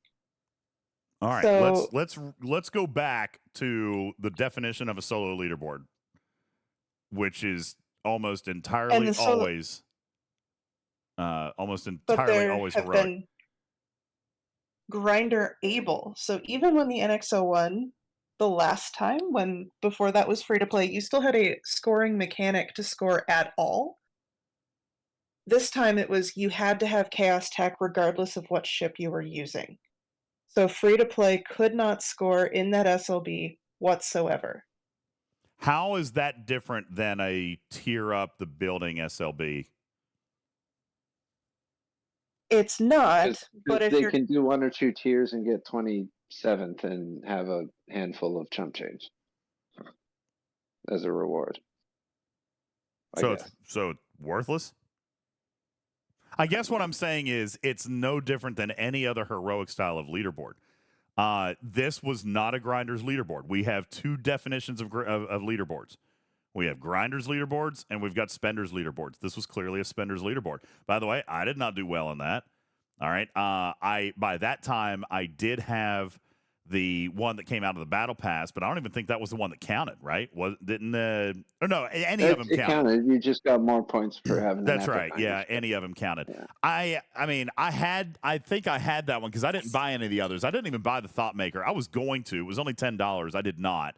I was going to. So that's kind of my point, though, is free-to-play couldn't even get on the board and participate. They couldn't get 1 point. They didn't have a tiebreaker mechanic. They couldn't even participate. So it wasn't a Grinders leaderboard. That's not engaging at all. Like, that's... I get it, but again, that was not a Grinders leaderboard. That was a Spenders leaderboard. And I'm always... It was a Grinders leaderboard with Spend. Well, then that makes it better in my mind, to be honest with you.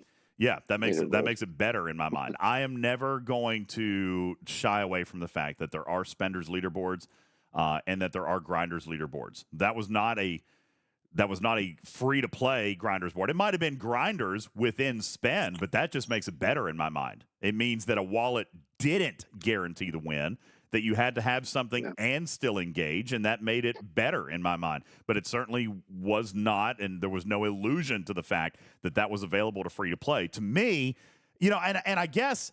Maybe, Tarpy, the more time you spend in G6, the more you'll realize that leaderboards are just worthless. You've just given up all hope. I mean, because again, I'm dead serious about this.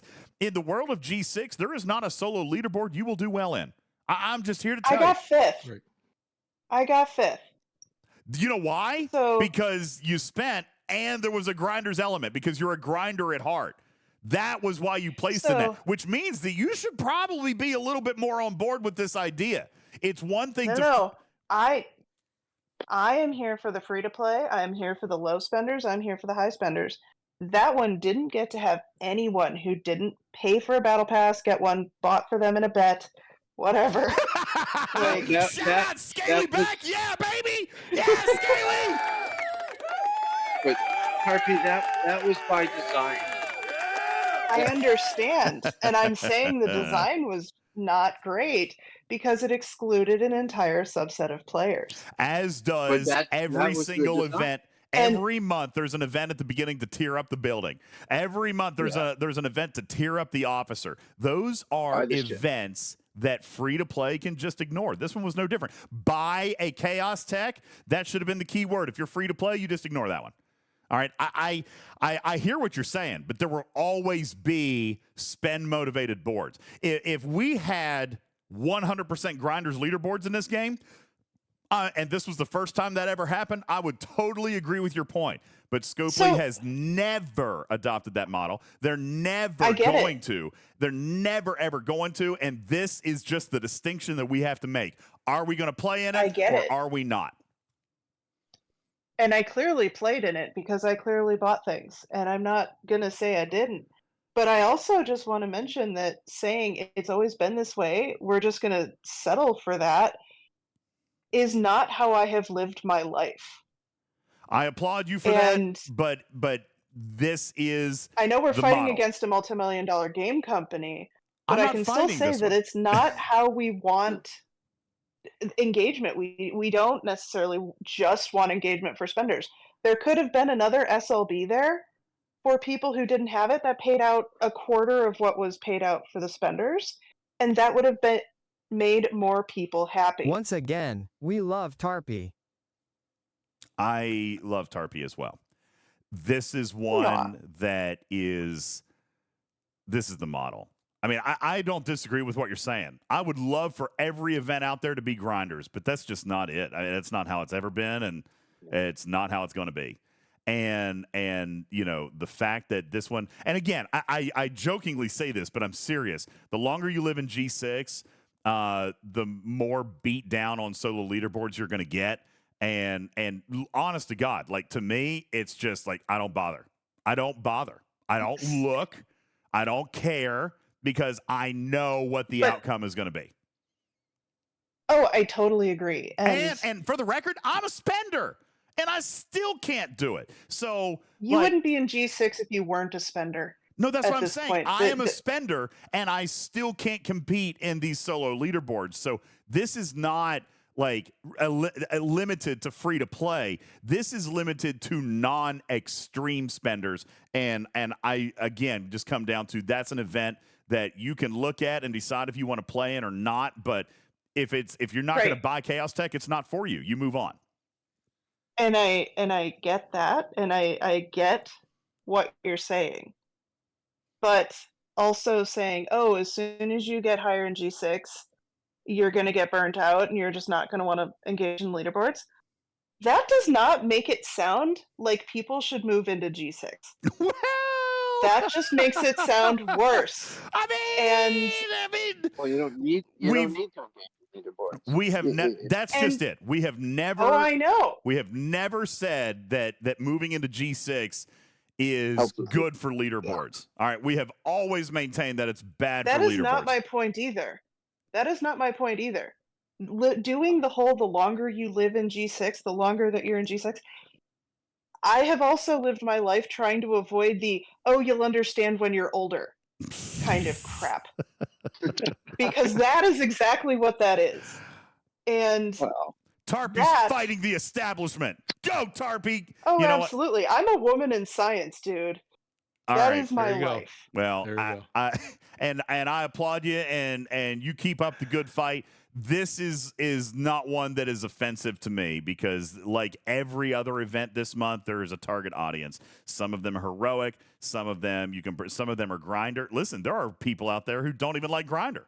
Like they would prefer to spend money or they would prefer to click. Look at Alliance tournaments. That's my favorite. All right, I don't have to do anything, and I still get paid. You know, so I mean, there's going to be events for everybody. They're not always going to be the same. There's going to be content for everybody. It's not always going to be the same. There's going to be PvP. Not everybody loves that, but some people do. There's mining. Not everybody loves that. Listen, you're not going to hit everybody with every single event.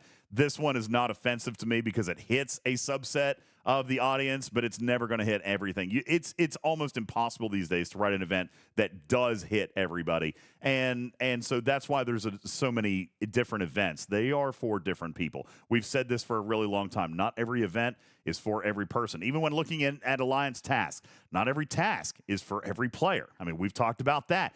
There are goals. There are things in this game that you have to look at and self-examine. Look in the mirror, look at your account and determine what you are capable of doing, what you want to participate in.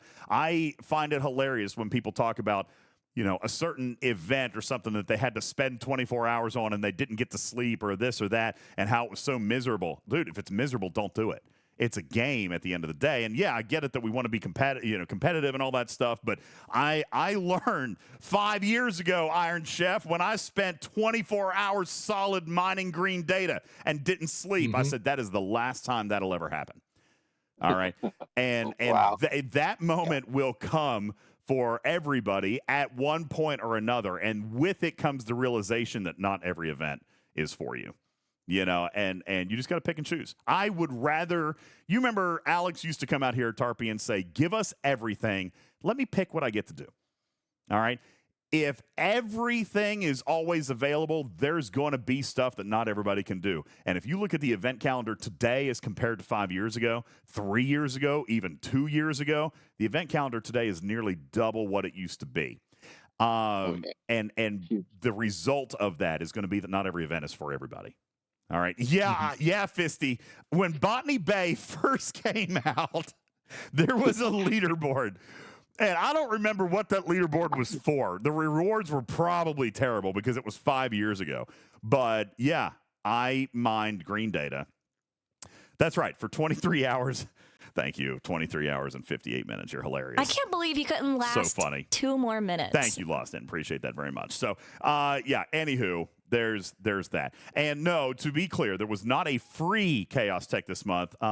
There was one inside the $20 Battle Pass, a rare, and then they offered the common one for $10. But, I mean, that still is paid. All right? And if you're not going to do it, then that event wasn't for you. Although $10 for the Thought Maker is not a bad deal. Is it still on sale? I didn't buy it. I kind of thought better of it, but I don't think it will. It'll stay $10. I mean, it'll shift over to the Forgotten Tech tab or a new Chaos Tech tab, but I assume it's going to stay $10. I didn't do So it. you can get it I'm whenever. still trying to decide on that one. I thought about it, but the loot bonus is just not that big. I mean, it is a loot bonus, but what was it, like 30%? It was only 30%, right? It's just When maxed. Nah, It's 20. like 1%. 20% when buy it. maxed. I mean, there's so much loot in the game. I don't know that we're going to feel 20%. You know what I'm saying? Not a lot. No. Yeah, I thought that it was a no-brainer when I first looked at it. $10 for loot gain, but then I was like, am I going to feel that? You know what I'm saying? Like, am I going to feel 20%? New stuff coming in is like the loot chests seem to have like multiple times the amount that the loot that you get in your cargo. So Cruzito you says could look that at it. Go ahead, sorry. You could look at it that it was $10 for the Chaos Tech. That tiering it up for multiple events actually got you however much those rewards were for those events. Well, there you go. Right. Now you're making the case that everybody should have spent $10 on it. Just saying. No, Yeah, I'm just that's using exactly, your line of no, thought. that's exactly what and you said. I'm telling you The $10 that I'm was intruding worth on the your rewards. lawn. Hey, listen, the rewards were worth $10. You should have paid for it there, free to play. Shame on you. Hey, Just say Tarky is right again. $20 battle pass. You should have bought the thought thing for $10. There you go, That's what Scaly she's back. saying. You screwed it. Go make another bet. Oh, Go make another bet, you guys Scaly are back. You need a so thought maker. wonderfully putting words in my mouth. Hey, Cruzito That says, was so nice of you. have I ever said that the Elite Battle Pass is free to play? Do I say that? I don't think I say that. That's what 20 this is implying. No, That's it's what you're not. trying to imply here. No, it's not. No, that's what you implied. Yeah, I didn't say that. No. You said that. I did not. That is a $20 spend. That is called gaslighting, gentlemen. Harpy, That is you were the legitimate one that gaslighting. said- Oh, You no, just I ain't said doing this. I ain't that doing the this. I don't even know what that $10 word means. You just said the $10 spend isn't just for the thought maker. You could consider it as an investment for all the rewards for all the events that you could have done with a forbidden tech. DJ's already had one because he had the battle pass. So that is only could be true for people that didn't even get the battle pass.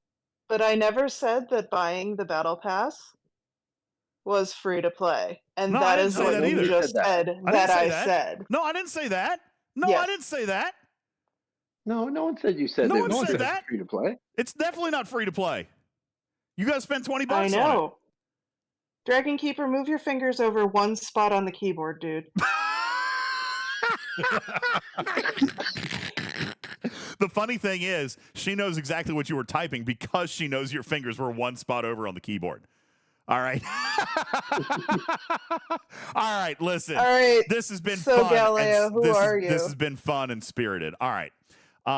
We're gonna have to cut it right here. That being said, obviously there's a lot to talk about here. And Iron Chef, I'm sure back on your stage, you guys are going to be talking more about this as well. The debate is out there that this may or may not be the arc of the year. And I think it's kind of crazy that we're having that conversation because I felt like, the Protector, it wasn't the arc of the year, but Mirror Universe I really enjoyed. I mean, they've done the first 24 started out really rough.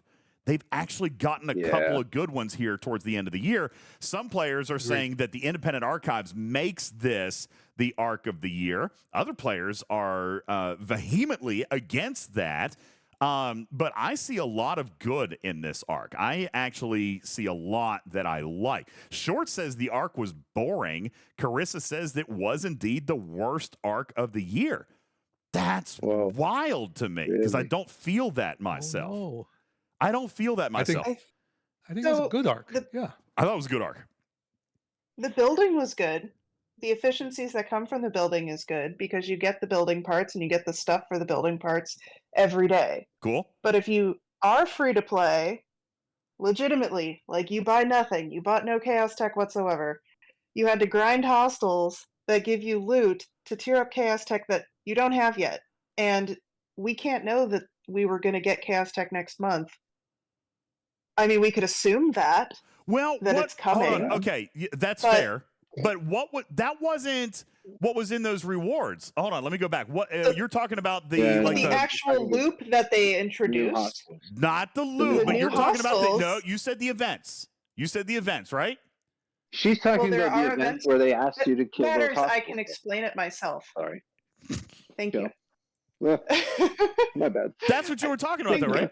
Was the Q's the Q's challenges?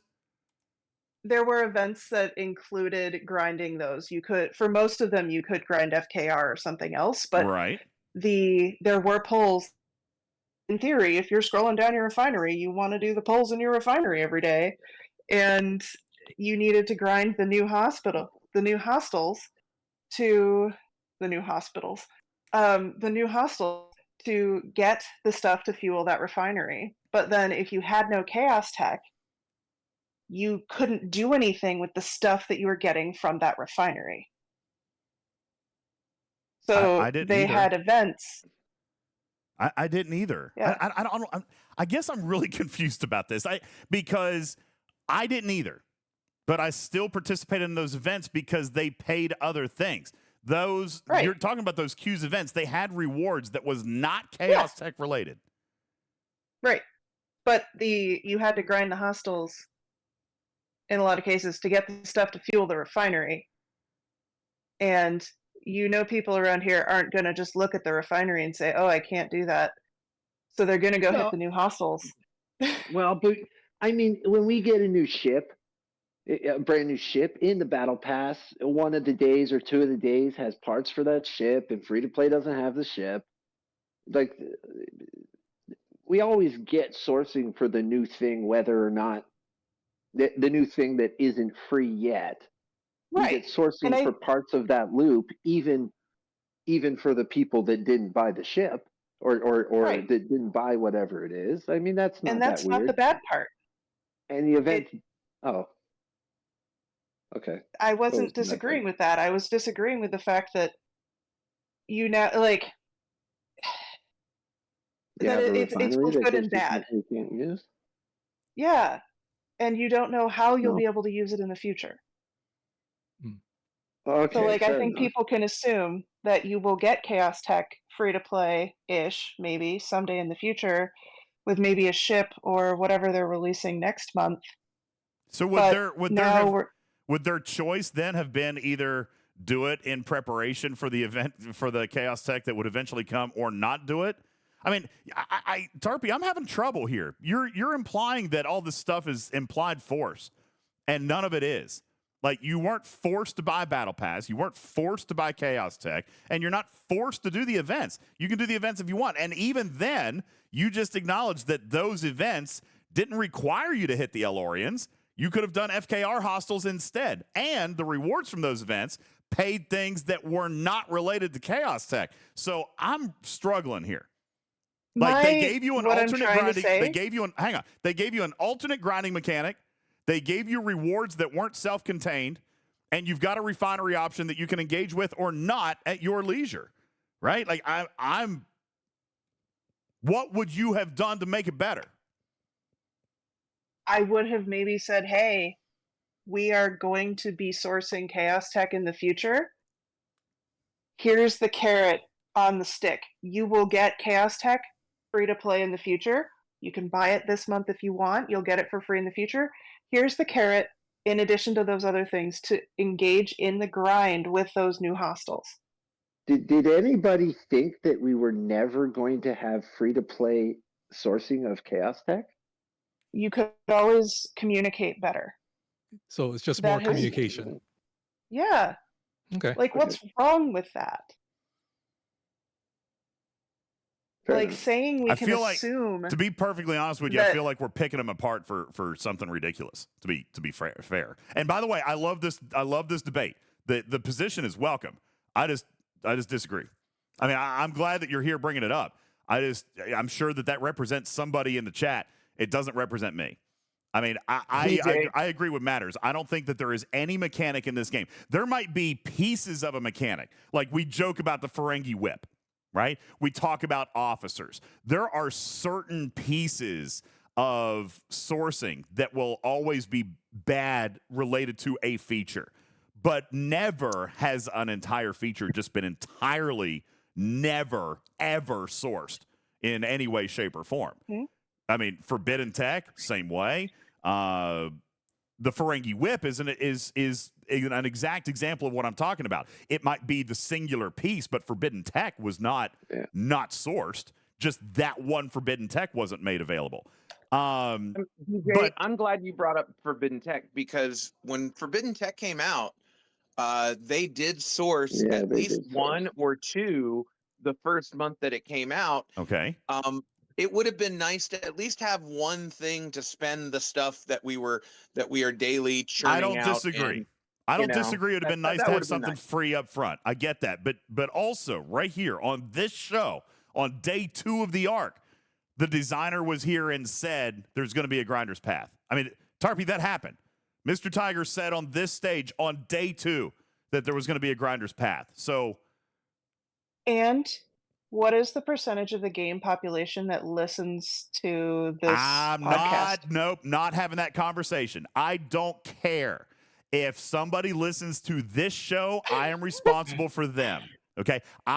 Listen, I have had this conversation for 5 years. I had this conversation yesterday regarding the official Discord. I have not had this conversation. I will not have this conversation. I refuse to be a part of this conversation, and I'm not going to be a party to it. Those people who want the up-to-date, they want the best information available in this game, they will be here in this community. They will be on this Discord. They will listen to my content. It is the best. It's the most informative. If somebody chooses not to do that, I cannot help them.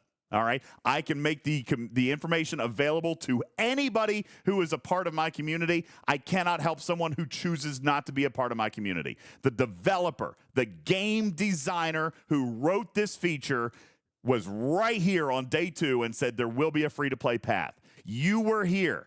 Now, if somebody who has never heard of Ultimate DJs, who has never heard of Talking Trek, wants to say that they didn't know, fine. They are not my responsibility. They're not. You know what I'm saying? Like, I'm never going to entertain this conversation. I'm sorry. And even better that your videos are now in game for everyone. Yeah, that's right, Iron Chef. Yeah. Yeah. And Carissa says, why didn't they tell all players? I am going to make one small argument to that. Okay. Did they come out and say there will be a grinder's path? No, they didn't. They also never do. Okay. Like we always have to drag that out of them. And then they're like, oh, well, it'll come in next month's store or it'll be in the Alliance tournaments next month. We always have to drag that out of them. A. And B, this. Oops, wrong button. Right here. To a player who understands the mechanics of the game, they're going to know that this right here, mathematically, procedurally, this proves that there is a method at over-gaining shards of Chaos Tech. Now, if they were just going to sell them, if they were just selling them, you could never get more. All right, follow me through here. If you were only selling a pack where you could get exactly the number of shards, then you would never have an excess in shards. Are we agreed? Can I point out a counterexample, perhaps? Okay. Look in your USS Voyager refinery. Okay. And tell me how many times can you buy the G4 and G5 coaxial warp drive? Many. As many times as I want. As many as you want. Okay. Yep. So have they ever had something in the refinery that doesn't actually help you and that you can click on many, many times past what is actually useful? I can count 3 times in the history of the game. Okay, so how would we know that day one? Multiple Voyagers. And that's why they have the coaxial warp drives in the refinery, because you can get You didn't used to be able to get multiple Voyagers. Actually, you totally Only when could. they added event stores, when you could always get half of one. Yeah, in month one, you could get So then 1.5 why don't they Voyagers. cap it at 2? So even so. Because you can get more than 2 if you want. I only have 2, but anyway. Sorry, keep going. I got fine, whatever. No, I whatever, get it, guys. You're clearly right. Like whatever. Okay, well, this is going down the drain. All I'm saying is that this right here, this proves that there can be an overdraw of shards.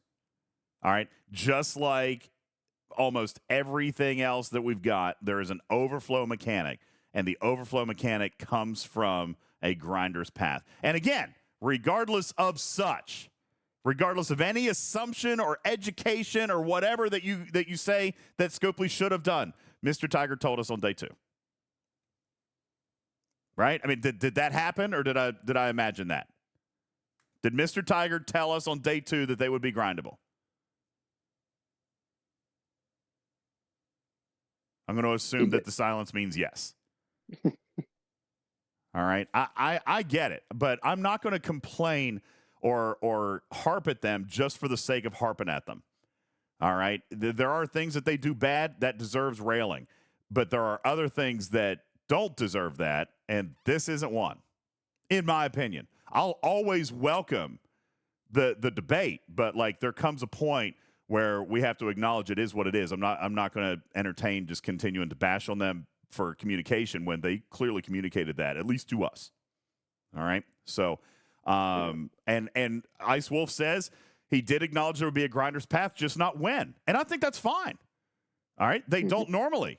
I just now, literally just now, and nobody else in the community, not Hammy, not Beck, not Mr. Tiger, has said when.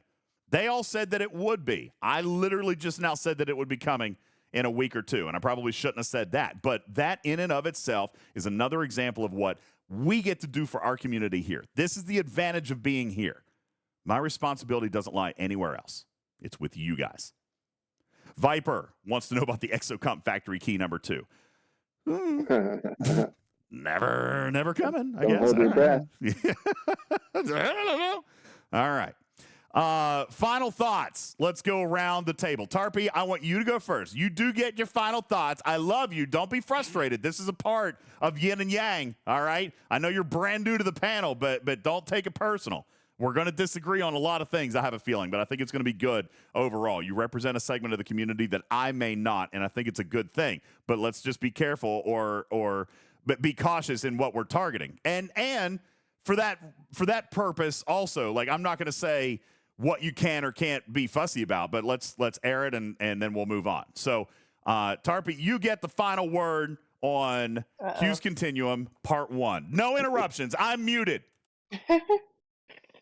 I'll mute So, putting me on the spot. That's not fair.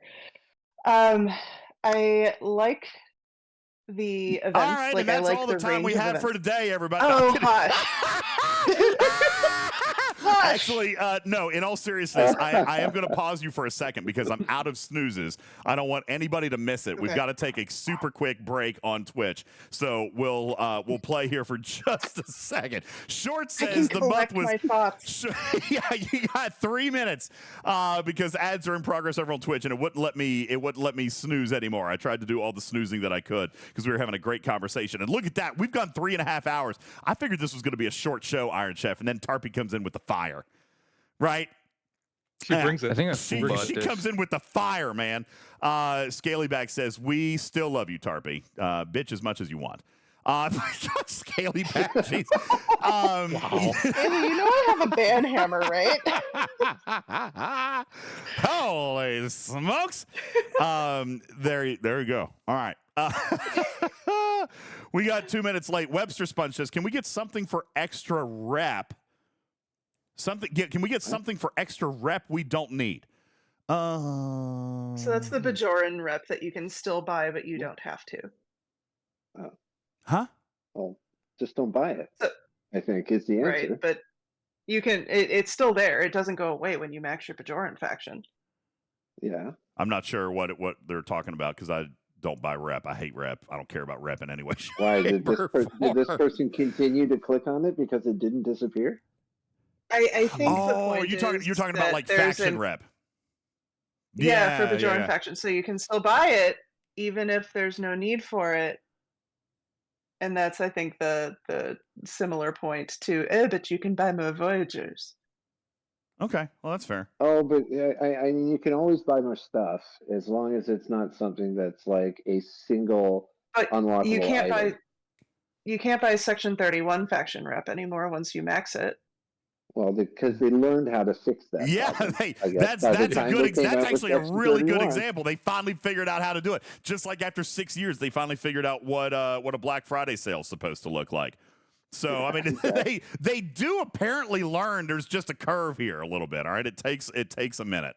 Yes, slow. thank you. Dr. Juby says, DJ, take it easy. She represents the dongles of the community. Yes. Oh. Yeah. Hey, Juby. we still have 48. Juby. We still have 48 seconds in the commercial break. So. Can I swear or not? Daystra says, "Oh my God, a 5-year curve! Yikes! I mean, Oh my God, this song."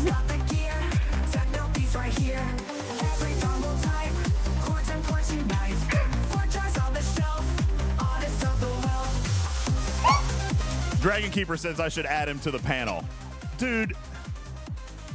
You're just in a text form of the panel. You're in the text form of the panel because, and listen, everybody always knows what you're going to say. So your opinion is valid here. We just already know what it is. You've already phoned it in. It's trash. It's trash. Actually, didn't I get a sound alert of that at one point? I don't know where I put it. Yes, in Nashville. Where did I put that? Did somebody ever send that to me? You got it. Somebody sent it to you like 6 times. Maybe I haven't saved it. Let me see if I can find it real quick. Trash. Like I remember, like seeing you record him say that. Yeah, I remember it too. Now I just don't know where I put it. Is there an actual clip? Maybe there's already a clip made, and I just need to go through and actually find it and record it. I don't know. Anyway, welcome back from break, everybody. For those of you in the Twitch audience that went to break, we did not take a break here in the podcast. We just played you an amazing song. That being said, we have gone 3 hours and 40 minutes on what I thought was going to be a short show. Let's go around the horn as we're wrapping up Q's Continuum Part 1, which, by the way, there's going to be more. All right, there's more Q's Continuum coming next month, in the month of December, with what one can only assume might be, Iron Chef, the Christmas event store. So don't know necessarily. That is not yet confirmed. Even I don't know that yet. However, that would follow tradition. There's been a Christmas event store for the last 5 years, 4 years, since 2019. So it would be 5 years. This would be the 5th year because they started in Christmas of 2019. So let's take a look as we go around the horn on the first half of Q's Continuum. Tarpey, a.k.a. the mistress of the fiery mistress of the tax. You get the first round the horn. What do you got?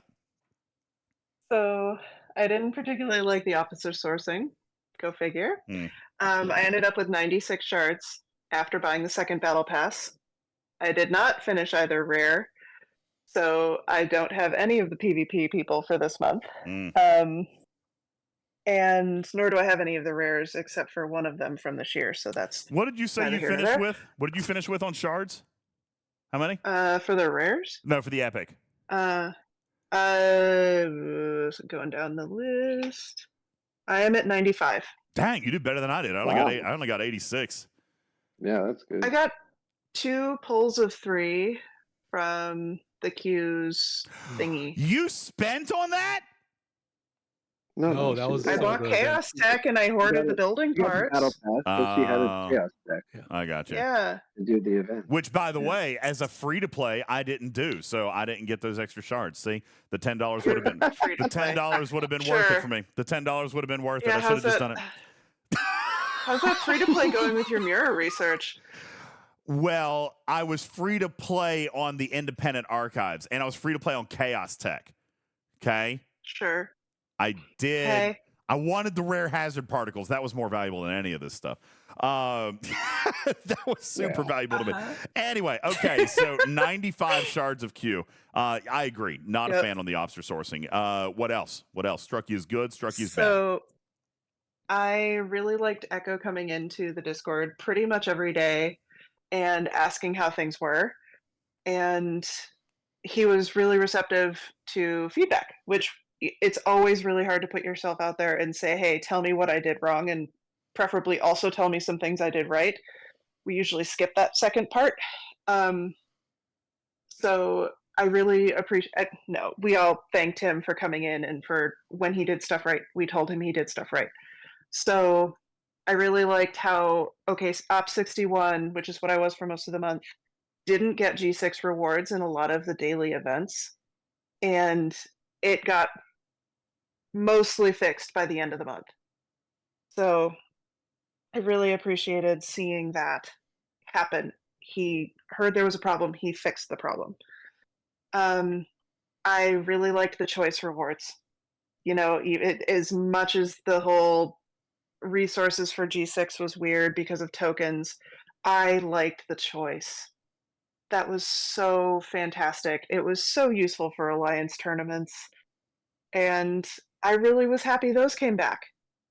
Like, heck yeah. I've had a relatively easy time doing them. I've gotten 2.5 Zindi Armadas out of it. Like, fantastic. Bunch of primes I didn't have.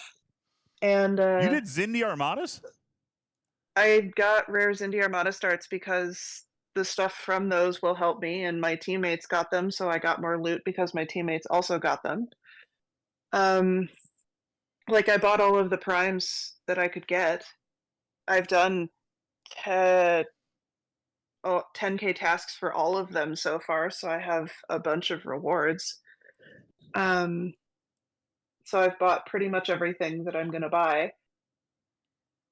And I still have a day of tasks, plus we're third in our bracket, so I'll have plenty more, but show off. Yeah, Yeah, I was gonna a say, little bit. I'm not there yet. You know, you for being the yeah, Tarpy's whaling it up over here. I'm buying Zindi starts because I got everything else out of the store that I need. Damn, girl. All right. That was 75 or 80 Q's trials that I've done in the last 4 days. That's gross. Real So- quick, as a reminder, just on that note, I want to remind, thank you, Cruzito, for the reminder to Tarpy and everybody. Even though they haven't done it yet, they still reserve the right to do so. All right, this is something that they have been very clear with me on back channels, is to remind everybody that the loot will disappear between arcs. Now, funny, they haven't done that yet, okay? But that's not to say that they won't, and they certainly are well within their rights to do so because they've never changed their messaging. If anything, we could assume that they've either thrown us a bone or just forgotten. All right. That being said, they are still maintaining on the private back channels that the loot will disappear in between runs. So be sure to spend your loot and do not hoard it for the next set of tournaments. All right. Be sure and spend it all down. Just in case this is the first month that they do take it away, because holy cow, that would be a gut punch right there, in case they did. So there's that. All right. Well, thank you very much, Chef. Let's check in with you. Final word on Q's Continuum. You had a little bit better of a feeling on it, I think, than some other players. But again, you're late G6. It felt like there was a lot of good. Maybe, you know, if that's the case, if there was good for G6. Now, I'm not going to say, you know, because this will always upset somebody. Oh, it's for the whale. But G6 is quite often swept under the rug. If G6 actually had a good arc, weren't they due? Yeah, I think that's part of it. Is it was a spend heavy month, I think, but there was a lot of things for G6 to be thankful for, including having the ability to move up. Sigma resources are so hard to acquire. So any kind of efficiency with the building was much appreciated. You know, making sure that we had different paths to get to where we wanted to go. I think the options that were available is super nice. You know, having these choice options for the materials and resources, I think is good for people who need certain resources that can choose what they want. But I think that at the end of the day, the best thing that happened this month is that everyone in the entire world found out how smart Tarpy was. And I think that's where we can all be very thankful for it. Spreadsheets for the win. Tons of spreadsheets. Okay. That is super sweet of you. Thank you. There you go. I kind of agree. I'm wondering if maybe it took us a little longer to notice, Chef, that this may have been an arc that was maybe a little bit more targeted to G6. That would explain some players' position. Shorts keeps coming in saying this was a terrible arc. Carissa says it was a bad arc for her.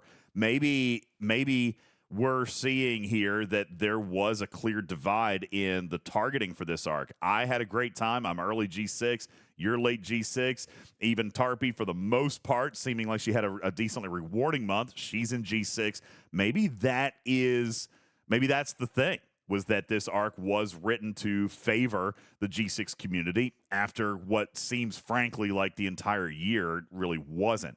So, everybody has their time in the sun, right? That could very well be. Matters, let's check in with you. Also a G6 player. Holy cow, we're going to have to fix some stuff around here.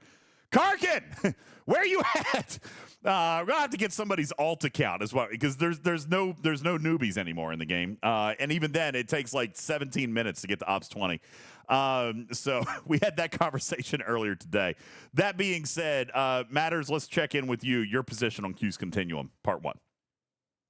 I think this is a great first arc for a grouping of arcs. It shows a lot of potential. And that's what I really like to see when we're going into part 1 of anything. The independent archives, great.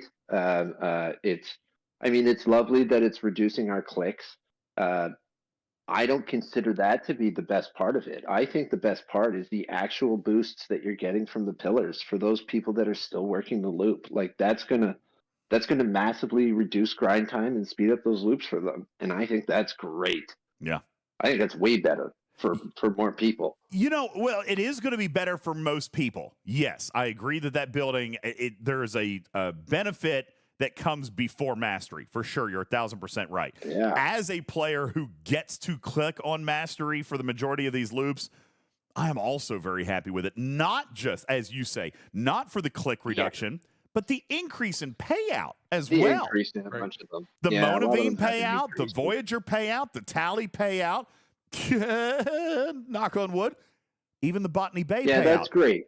I have not participated in the Botany Bay loop in forever, but now completely for 0 extra clicks, mind you, because I'm getting it by clicking on my Monavine. All right. So for 0 clicks, I'm getting stuff now out of that refinery, which I don't really need, but transporter patterns, whatever. Even that one is increasing my pay, even if it's a currency that I wasn't really prioritizing before. It is still increasing my pay. Transporter patterns are not a bad thing. They added 5 officers this month. And while, again, I may be the exception in being able to go through and instant max those, a lot of you guys may not. The Botany Bay loop is a transporter pattern farm. All right? If you're done with Botany Bay, it's a transporter pattern farm. Slower than the recruit boxes, but it still is. That is going to help you in your transporter pattern store as well, with 0 extra engagement. And I think that is really, really important as well. So, yeah, the independent archives are not to be sold short, and the goal is mastery, but it offers a tremendous amount of value leading up to that point as well. What else struck you as sour this month, Matters? Sour? Yeah. Harpy.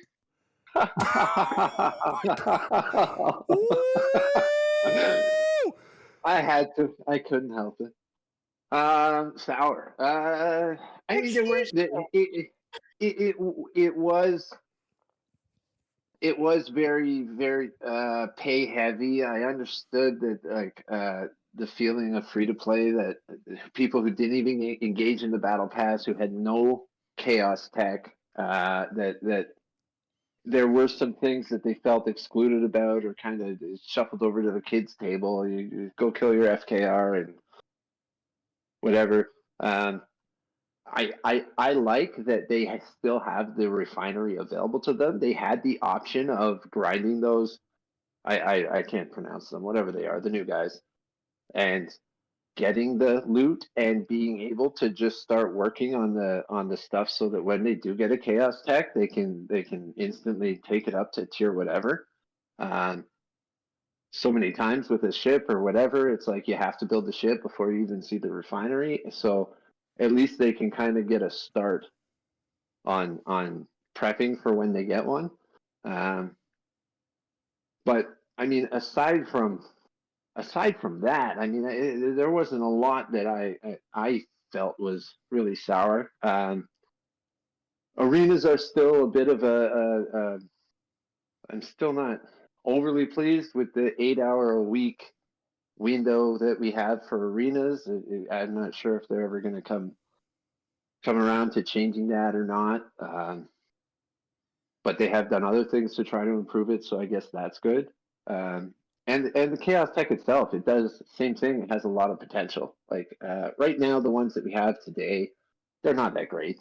But it was the same with the Forbidden Tech. The ones that came out on release weren't fantastic, even the pay only ones. So it'll be interesting to see what they do with it and what other ones they come out with and where they go with it. Fair enough. Yeah, I agree. I would love to see some changes with arenas. I do see this question. This is a great question. Thank you. This is some of the stuff that I love from the chat. Short says, I've got a question. I got 0 transporter patterns out of the Botany Bay refinery. So, yes, that's what it looks like. All right. But I am fortunate and able to verify to you testing out of the content creator Discord, Steven Zarin and Must Be TV. Shout out. They were able to do the test. Yes, it does show the officer card and it shows the red 0. You're absolutely right about that, Shorts. But we were able to definitively prove that you still got your transporter patterns. It is working. It's just not showing them in the traditional rollover like it has in the past. That has been reported. Crazy enough, it behaves in the exact same way as Swarm Sunday. Swarm Sunday doesn't show the rollover of con shards, but it still gives the transporter pattern. So I'm not entirely sure how that bug has implemented because they fixed it in a couple of other places. However, we were able, again, shout out to Must Be TV, who did actually have a low enough transporter count that we could see the exact number.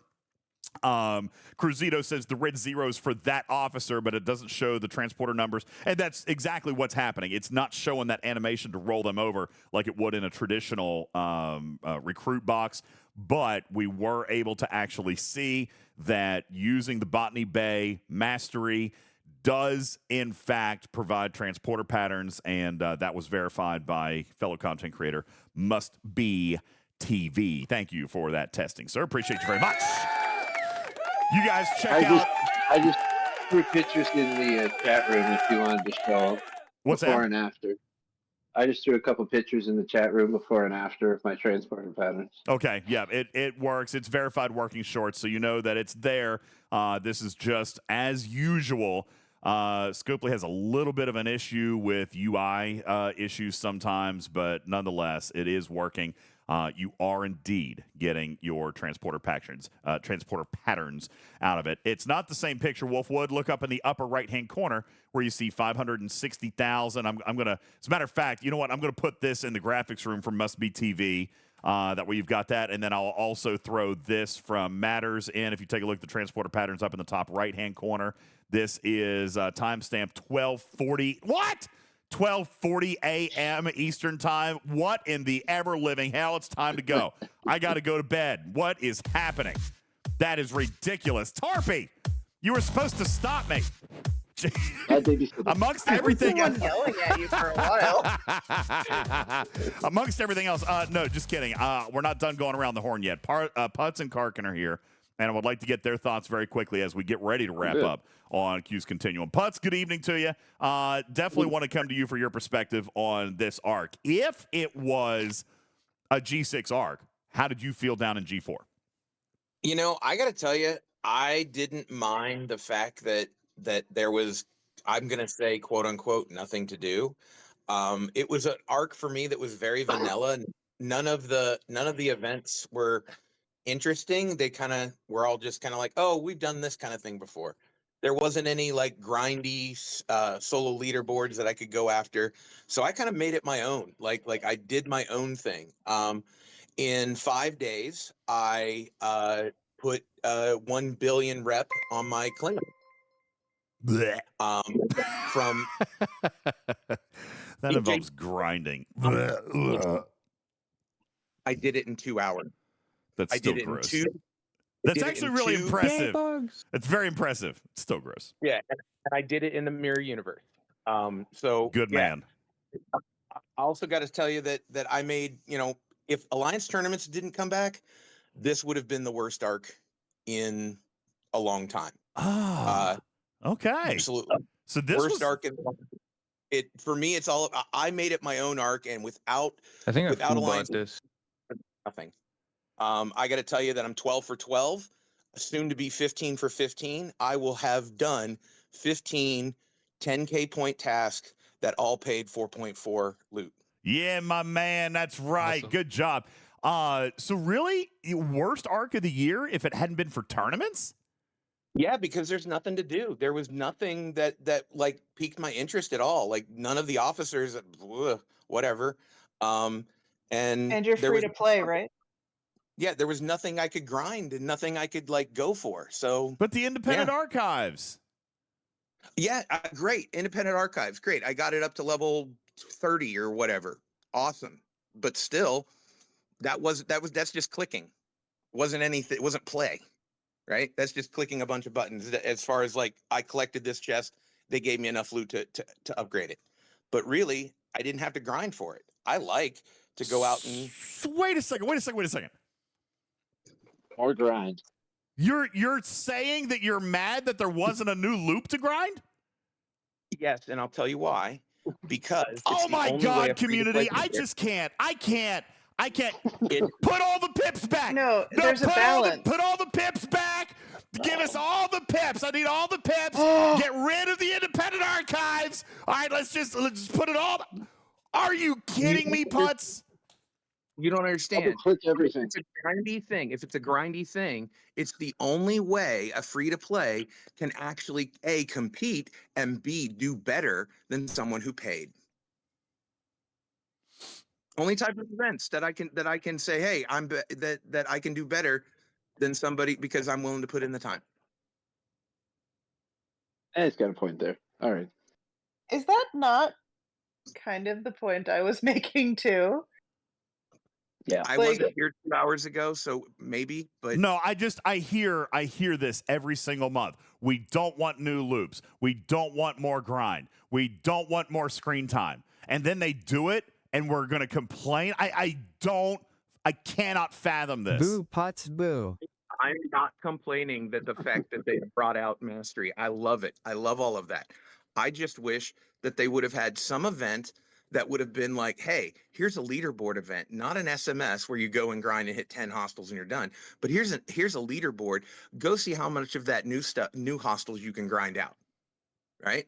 And do that once a week for something. Heck, for I don't know if I'm gonna pick for premium dust, or something that's cool. But they didn't. So are you saying there's a balance between here's a new loop that's really grindy and go challenge yourself with a grind? So he wanted a heavy hitter event, is what you're saying. You wanted a heavy hitter event. Yeah, exactly. I'm not saying add a new grind. I'm just saying in this arc where we introduced new hostiles, there was not a single event that was like, hey, go see how long and how many you can kill. It was always just kill a few. Okay, cool. I can get behind adding heavy hitter. FKR. Well, there was one for paid people. If you had Chaos Tech, you could go do that heavy hitter thing they were doing. Yeah, we already talked about that. We're not going to open that can of worms back up. It was fine, guys. It was fine. Did you talk about the one thing that kind of annoyed me, which was the SMS and the solo leaderboard for the incursion or the new building not matching up at all? It wasn't even supposed to run. Like that was that's no, not really a thing.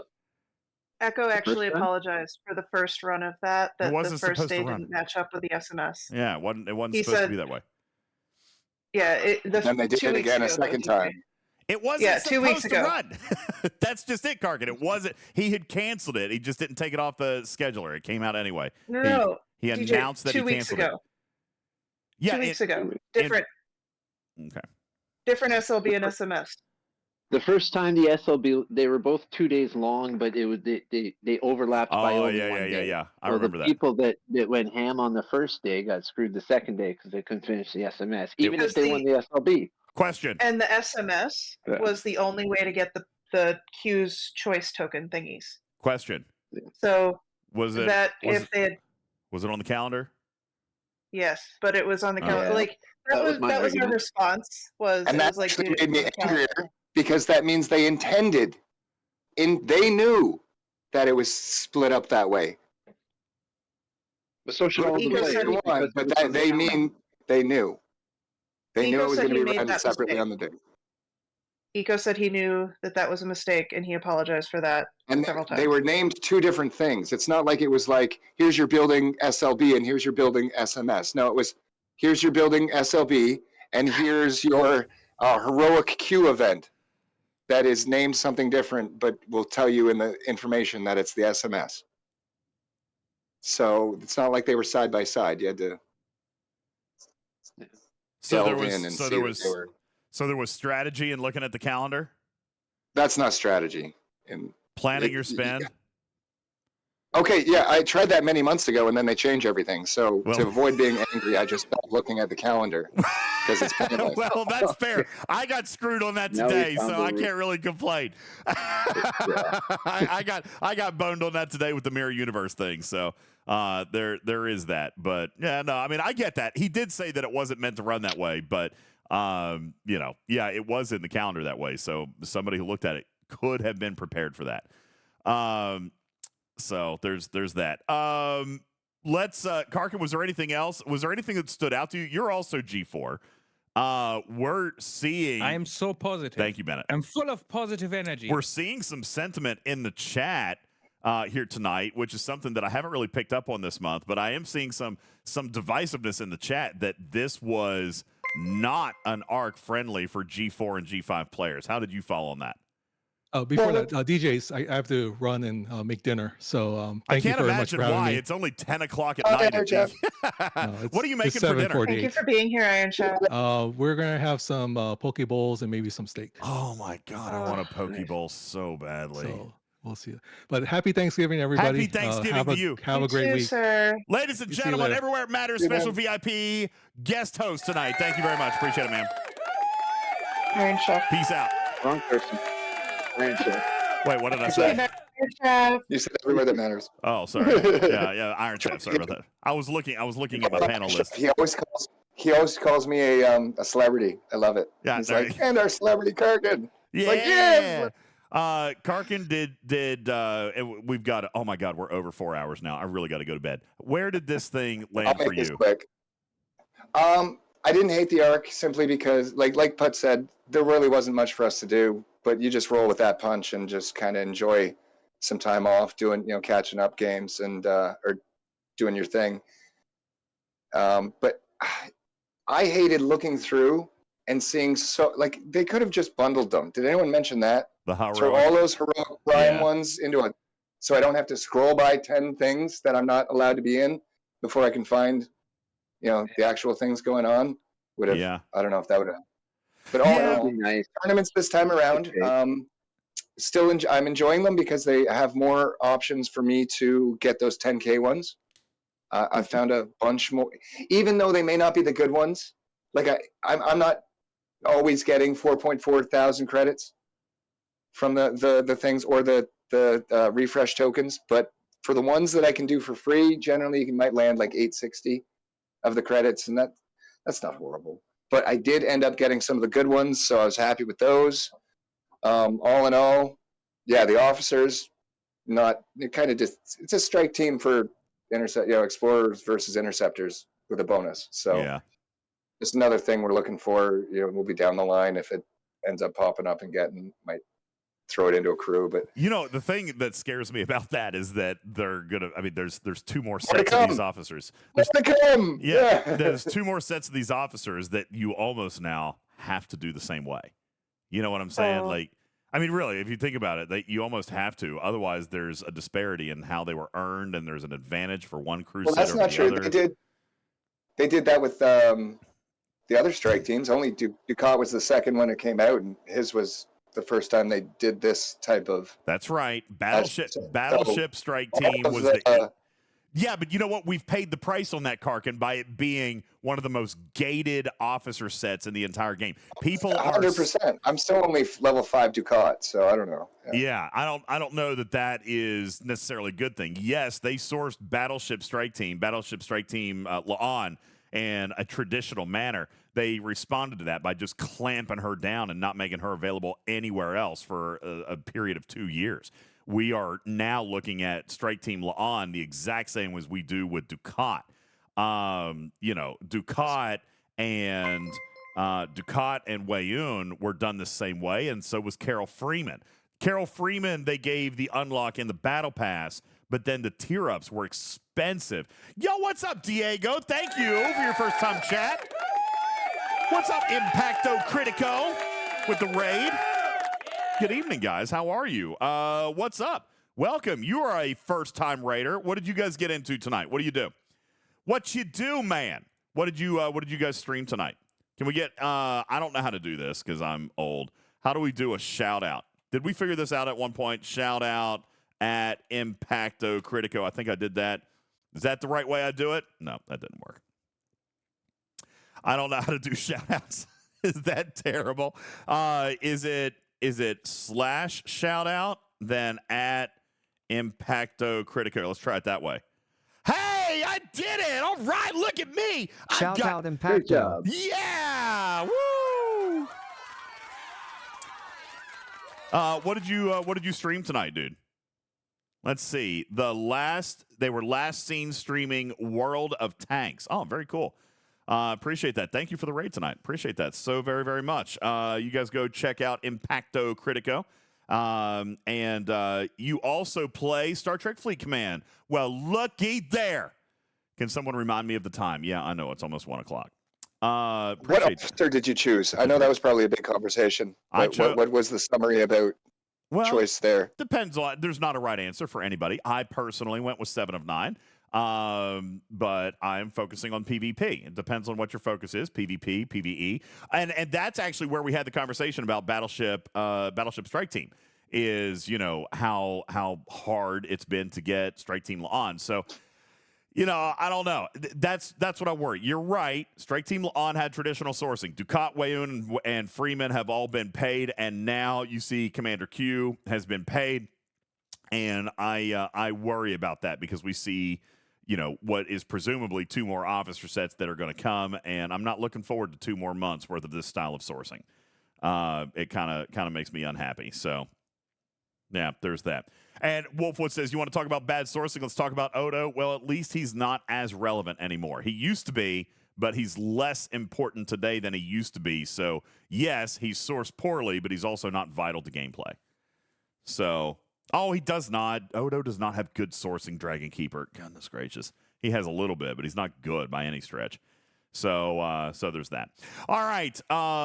There you go. Karkin and Putt sounding off on Q's Continuum, and that is likely going to do us for here tonight. Thank you guys so very, very much. An extra long marathon show. This is what happened. I knew it at the beginning, Matters. I knew it. I said that we're all over the rails. This is going to be a weird night, and then we were all over the rails. Shout out to everybody who contributed tonight. Thank you for all of the perspectives, and I do mean that, all of the perspectives. I sense that the amount of debate that we had here is good and will represent more players, and that's absolutely the goal for all of us here at Talking Trek, is to have a voice that represents you as a player, no matter your position, your free to play, your spend, your G3, 4, 5, 6. That is what we're after here as a community built by the people and for the players of this Star Trek Fleet Command community. We appreciate you one and all, and I value all of the panelists and their opinions, even if we got a little bit shouty. And I think it was a good conversation, and I want to continue it with other pieces of the game as well in the future. In the meantime, I want to thank all of you guys so very much for being a part of our live studio audience. I'd like to invite you to visit our website at TalkingTrekSTFC.com. That's TalkingTrekSTFC.com, where you can find links over to our YouTube, where we've got many new videos coming out over the next several days. And we published a lot this past week.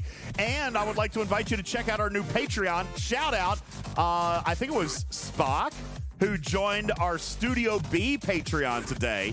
Appreciate that so very, very much. Yeah, brand new levels of Patreon that you can join to get replays of our new studio show, Studio B, on Saturday nights, a clubhouse EDM throwback, 80s, 90s, 2000s, and whatever else anybody actually asked for. It is an incredibly fun time that we have on Saturday nights over on twitch.tv/Ultimate DJs Plays, a second channel brought to you, and you can get access to those playbacks at Star Trek or TalkingTrekSTFC.com and click on the link over to our Patreon and get registered for the Studio B All Access Pass.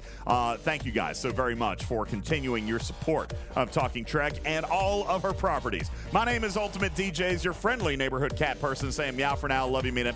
We'll catch you on the next one. Good night, Commanders.